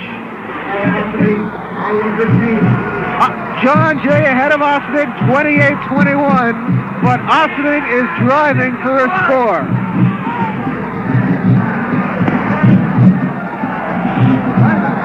First and 10 for the 15. Greg Kane calls the signal. Kane hands off to his running back. It's Jeff Gilbert. Gilbert pulls his way forward to about the 10-yard line. A 5-yard pickup. And I mean, what can you say about this Ossining team? They are really coming from behind. 51 seconds left to go in the game. John, that starts right at the top with the head coach. He never quits. His team has the same emotional fervor. When they get behind, they don't lose their composure. They keep coming at you. They're running straight up the middle again. They're just taking it to them. There's no frills, no finesse. It's just, here we come to play football. You try and stop us. Unbelievable. Second down, 3 to go. Or let's check that. Second down, 4 to go. On the John Jay 9-yard line, 51 seconds left to go. Ossining has the football. John Jay has the lead, 28-21. I wish I could read the official's lips, because he just came over to Coach Ron Lyons for John Jay and told him how many timeouts the Ossining has left. I'm not sure. The only way the clock is going to be stopped is if the Ossining runner goes out of bounds or it's an incomplete pass, and if they don't have any more timeouts, they're going to have to start hurrying it up here. Second and 4 from the 9. Ossining has driven here in the final 2 minutes. An incredible drive. Kane pitches out to his running back, Everett. Everett picks up about 5, and he's getting close to the goal line. Check that. That was Billy Brown. Billy Brown. More importantly for Ossining, he got out of bounds to stop the clock. Third down and about 1.5 yards to go. 43 seconds left. The ball is on the John Jay 7. Ossining with the football. Kane hands off to Gilbert. Gilbert pulls his way forward, and let's see if he got it. He only needed 1.5 yards or 2 yards. They're bringing in the chain. First down! Holy cow, first down, goal to go. The ball is on the John Jay 3-yard line. What an unbelievable finish. 37 seconds left to go in the football game. Kane over center. An incredible comeback for Ossining. He hands it off to his running back. He's in. Touchdown! Mark Everett! Touchdown, Ossining! Okay, John, what do you do? I'm going to put you on the spot because I don't have the answer. Are you going to go for the tie in the overtime? Mark Everett pulls his way through 2 yards with 24 seconds left to go on the clock. The score is 28-27. What do you do? I don't know, Chris. I would go for the kick and then go to sudden death because, I mean, at least you've got a shot there. I think I would agree with you, but I think Don Winters disagrees because his team is spending a lot of time in the huddle, so they're going to go for it. They are going to go for it. Here we go. You got to give them credit. 28-27. Everyone is up in the stands. Greg Kane over center. He has led a great comeback. He pitches it out, and he is in. He's in. I don't believe it. Jeff Emmerich! Jeff Emmerich, and the crowd is going crazy. The Ossining players are jumping up and down. Jeff Emmerich has gone in from 2 yards, and Ossining leads 29-28. An unbelievable finish here in Mount Vernon. And Emmerich did it on his own, John. It's very, I guess it's easy to be calm here and say, but he went around one of the John Jay defenders. He did get some blocks. Ossining had been moving the ball up the middle. They decided to run it wide. They pitched it to Emmerich. He scored 6 or 7. He's their leading scorer on the team this year. So you give it to your bread and ball player, and you got to hand it to Coach Don Winters from Ossining. He had the guts to go for the 2 points, and if that's not the American way, I don't know what is. Well, I don't know whether it's the American way, but Don Winters did show a lot of guts on that call. He did not go for the tie and then go to sudden death. He went for the win. He came up a winner as Mark Emmerich goes in for 2, and Emmerich really did it on his own. He was 1 against 1. And he went in. An incredible comeback for Ossining, which battled the clock. There is 24 seconds left to go, and Coach Ron Lyons is pacing the sidelines, Holy cow, what's got to be going through his mind right now. Well, there's still 24 seconds left. Anything can happen. John Jay has a great team, otherwise they wouldn't be in this bowl. Carl Johnson's an excellent quarterback. He can throw the ball. There's still time left, so let's not leave this place yet. When John Brown scored from 2 yards with 4:13 left to go to give John Jay a 28-21 lead, it appeared over. But it certainly isn't. The kick is taken by Joe Green, and Green brings it up to about the 40-yard line. So John Jay has 19 seconds to go 60 yards. I think we're going to have to carry John home in a basket here tonight, Chris. At least his voice. What voice? Beyond the call of duty, my voice is gone. But what a football game this is. I tell you, we've come a long way from those 0-0 ties that I started the season with. Well, we sure have. And next Friday night, we'll be right back here again for Pleasantville Rye. And as Larry Cole from the Daily News mentioned at halftime, undefeated Rye with 7 shutouts this season. That should be some football game. How are we going to top this one, though? No, I don't think you can, Bill. This is an unbelievable game. As I said, when John Brown scored at 4:13, it looked over. It looked like John Jay had won its first Section 1 championship game. And they would have. But a big holding penalty changed the game completely. Johnson looks over the middle. It's an incompleted pass, and there's 14 seconds left. The pass was intended for Tom Fallon. Jeff Gilbert was there defensively. And with 14 seconds left, I would like to say thank you to our spotters, Vin DeSisto of Ossining, Chris Malone again from John Jay. He spotted one of our games earlier this year. An outstanding job by both you gentlemen. 14 seconds left, 2nd and 10. The ball is on the 42, and it's going to take a miracle for John Jay. Johnson's got the time. Now he doesn't. He's thrown for a loss, and that's going to be it. John Jay has no more time. They're at 4, 3. Hold on. Do they have a timeout, Chris? I see the clock is stopped. The clock is stopped with 4 seconds left. I thought John Jay had used all its timeouts, but it really doesn't make a heck of a lot of difference right now.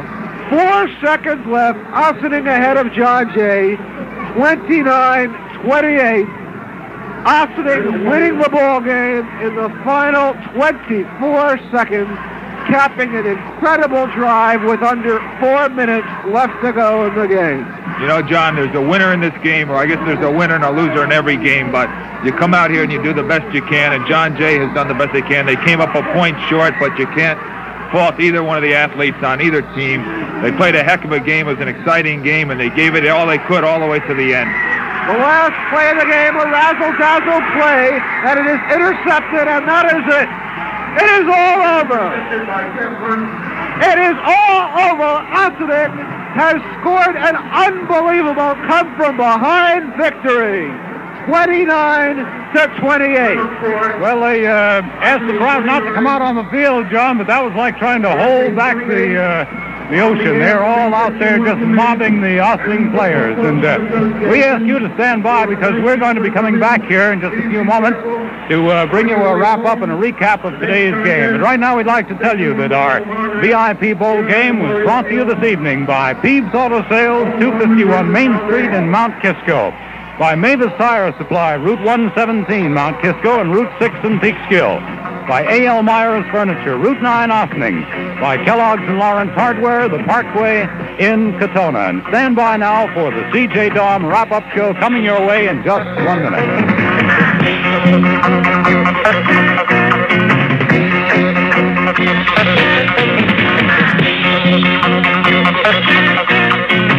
And good evening once again, ladies and gentlemen, from Memorial Field in Mount Vernon, New York, where we have just witnessed an incredible ball game. It's time now for tonight's C.J. Daum wrap-up show. And, well, I'm kind of limp, and I think John Goodman and Chris Harris probably are, too. And If you would, John, in case somebody just joined us, that final score once again between John Jay and Ossining. Well, it's all over.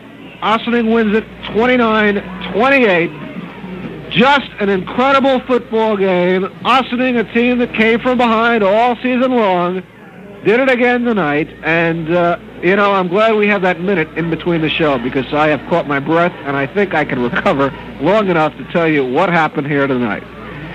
Ossining took the lead at the outset 7-0. On its first offensive play, Greg Kane passed 95 yards to Bill Brown for a touchdown. Ken Buck kicked the extra point, and Ossining was on top 7-0. That's the way the score stood until 7:51 of the second quarter. Carl Johnson of John Jay capped a long drive with a 1-yard run. Bob Tidaldi added the extra point, and we were tied at 7-all.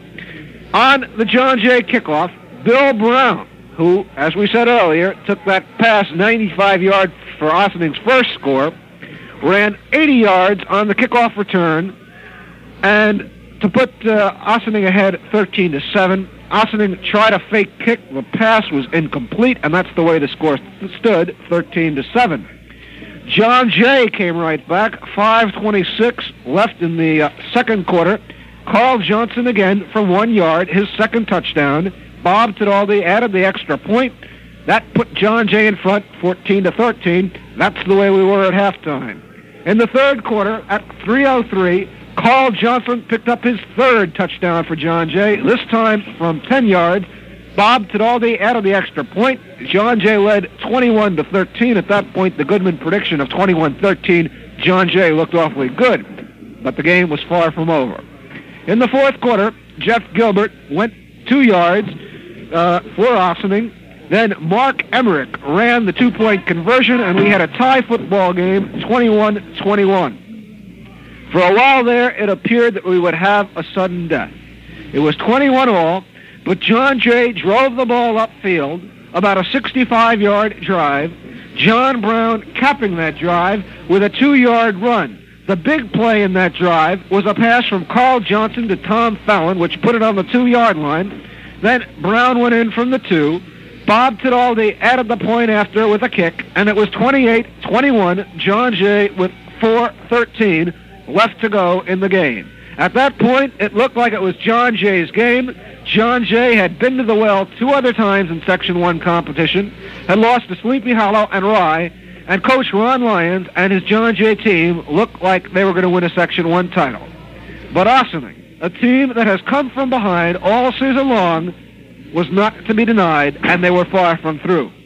Ossining drove 70 yards in the final 4:13 to score, Mark Emmerich going the final 2 yards. Then, after that, it was all tied. It was not tied. John Jay had the lead, 28-27. And a gutsy call by Coach Don Winter. Don Winter deciding instead of going for the tie and then the sudden death overtime, Winter said, we're going to win it or lose it right here. Mark Emmerich got the call, rolled around to his left, and just made it into the end zone for the 2-point conversion. And all of a sudden, an Ossining defeat turned quickly into an Ossining victory. And again, John Jay, in its third Section 1 bowl appearance, has come up a loser. We'll have more after this word from Down. Say, if it's down, it's up at the Loft. Sound confusing? Well, we're talking about Down Clothing by Jerry, Woolrich, Temco, Slalom, and Comfy at C.J. Dom's in Mount Kisco. Everything for the hunter, the skier, and the outdoorsman and woman. You know, Dom's has hunting vests, ski parkas, hunting and casual coats, super sweaters and Western-style jackets, and a shipment of beautiful Irish cardigans has just arrived in the ski loft. All the top brands, the biggest selection of ski and outdoor clothing in the county. At C.J. Dom's, Main Street, Mount Kisco. They're open every day except Sunday, and Thursdays and Fridays until 9 o'clock. And right now, I think we'll ask John Goodman and Chris Harris to kind of give us their overview of the whole game here tonight. It was incredible. Chris, I don't know what you can say. I mean, it sure looked like John Jay was going to win its first Section 1 bowl championship. As I said, after 2 previous trips coming up dry, Coach Ron Lyons was looking the title straight in the face. on a big fourth down call. Ossining seemed out of luck as their fourth down play did not work. John Jay would have taken over the football. But what can you say? There was a holding call on John Jay, and that holding call ended up turning the game completely around. Instead of John Jay taking over the football and running out the clock, Ossining maintained possession, and they went in for a score. And as we said all through the game, Chris, Ossining is a team that has fought from behind all year long.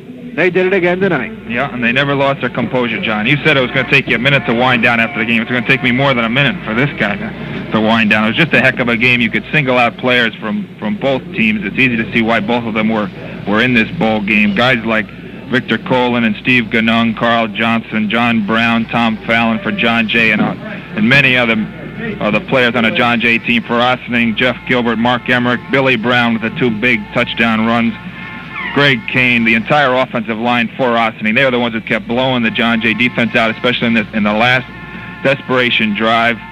You've got to hand it to Coach Don Winters for the call.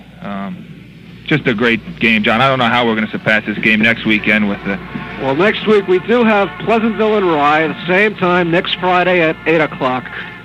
Again, as far as I'm concerned, the 3 big things in this game was, 1, the holding penalty, which gave Ossining possession instead of John Jay taking over the football and running out the clock. The second big play was the play by Emmerich, going in for that 2-point conversion. But a real hats off to Don Winter, who could have done it the easy way. He could have tried for the extra point, 1-point kick to tie it up and then take his chances in sudden death. But he said, we're not going to go to sudden death. We're going to win it or lose it right here with 24 seconds left to go in the game. And showing a lot of guts, Ossining went in for the 2-point conversion. The final score, Ossining 28. Let's check that. Ossining 29, John Jay 28. One heck of a ball game, one that no one is going to forget for an awful long time. Attention all hunters, skiers, outdoors people. If it's down, it's up at the Loft at C.J. Daum's in Mount Kisco. You know, Daum's has the biggest line of ski and outdoor clothing in the county. All the top brands. Down clothing by Jerry, Woolrich, Temco, Slalom, and Comfy. Hunting vests, ski parkas, casual coats, super sweaters, and Western-style jackets. And, of course, the Ski Loft is in full swing. A shipment of beautiful Irish cardigans for men and women has just arrived. So check C.J. Daum, Main Street, Mount Kisco. Open every day except Sunday, Thursdays, and Fridays till 9. Again, just a reminder, the Section 1 tournament continues here in Mount Vernon tomorrow. Undefeated Croton will put its unbeaten string on the line against Haldane. And then, of course, next weekend, we start all over again. Next Friday night, we'll be here for Pleasantville and Rye, the Class B championship game. A week from tomorrow night, it will be the Class AA contest, Arlington against Roosevelt. And we still have plenty of exciting Section 1 football left, Chris. And, John, it doesn't matter who you're a fan of, whether it was John Jay or Ossining, but these kids out here both played a heck of a game. The 1-point difference was regardless of who won the game. You can be proud of either team because they both played a heck of a game. They played it right down to the wire, and with 24 seconds left, the game was decided. But there should be no tears. Everybody's head should be high as they walked off the field. Well, it's just a shame that someone has to lose the game. I'm looking at Coach Ron Lyons now, talking to several of his assistants down on the field. What can be going through his mind now? As I said, he's been here before, twice before. Now it's the 3rd time, and he's a loser again. A hell of a coach. He had a hell of a team this year, but they came up short tonight. That's it. This is John Goodman. Bill, take over. Okay, and speaking for John Goodman and Chris Harris, Bill Draper here, thanking you for joining us tonight, the VIP Football Bowl game, and, of course, our wrap-up show brought to you by C.J. Daum in Mount Kisco. And as the horns of the cars of the Ossining fans move out of the stadium tonight, we say good night and thank you for joining us. The wrap-up show brought to you by C.J. Daum at C.J. Daum on Main Street in Mount Kisco, right opposite the hospital, and we hope you'll be with us again next week for the C.J. Daum warm-up show preceding our next VIP Section 1 Football Bowl game next Friday evening at 7:45.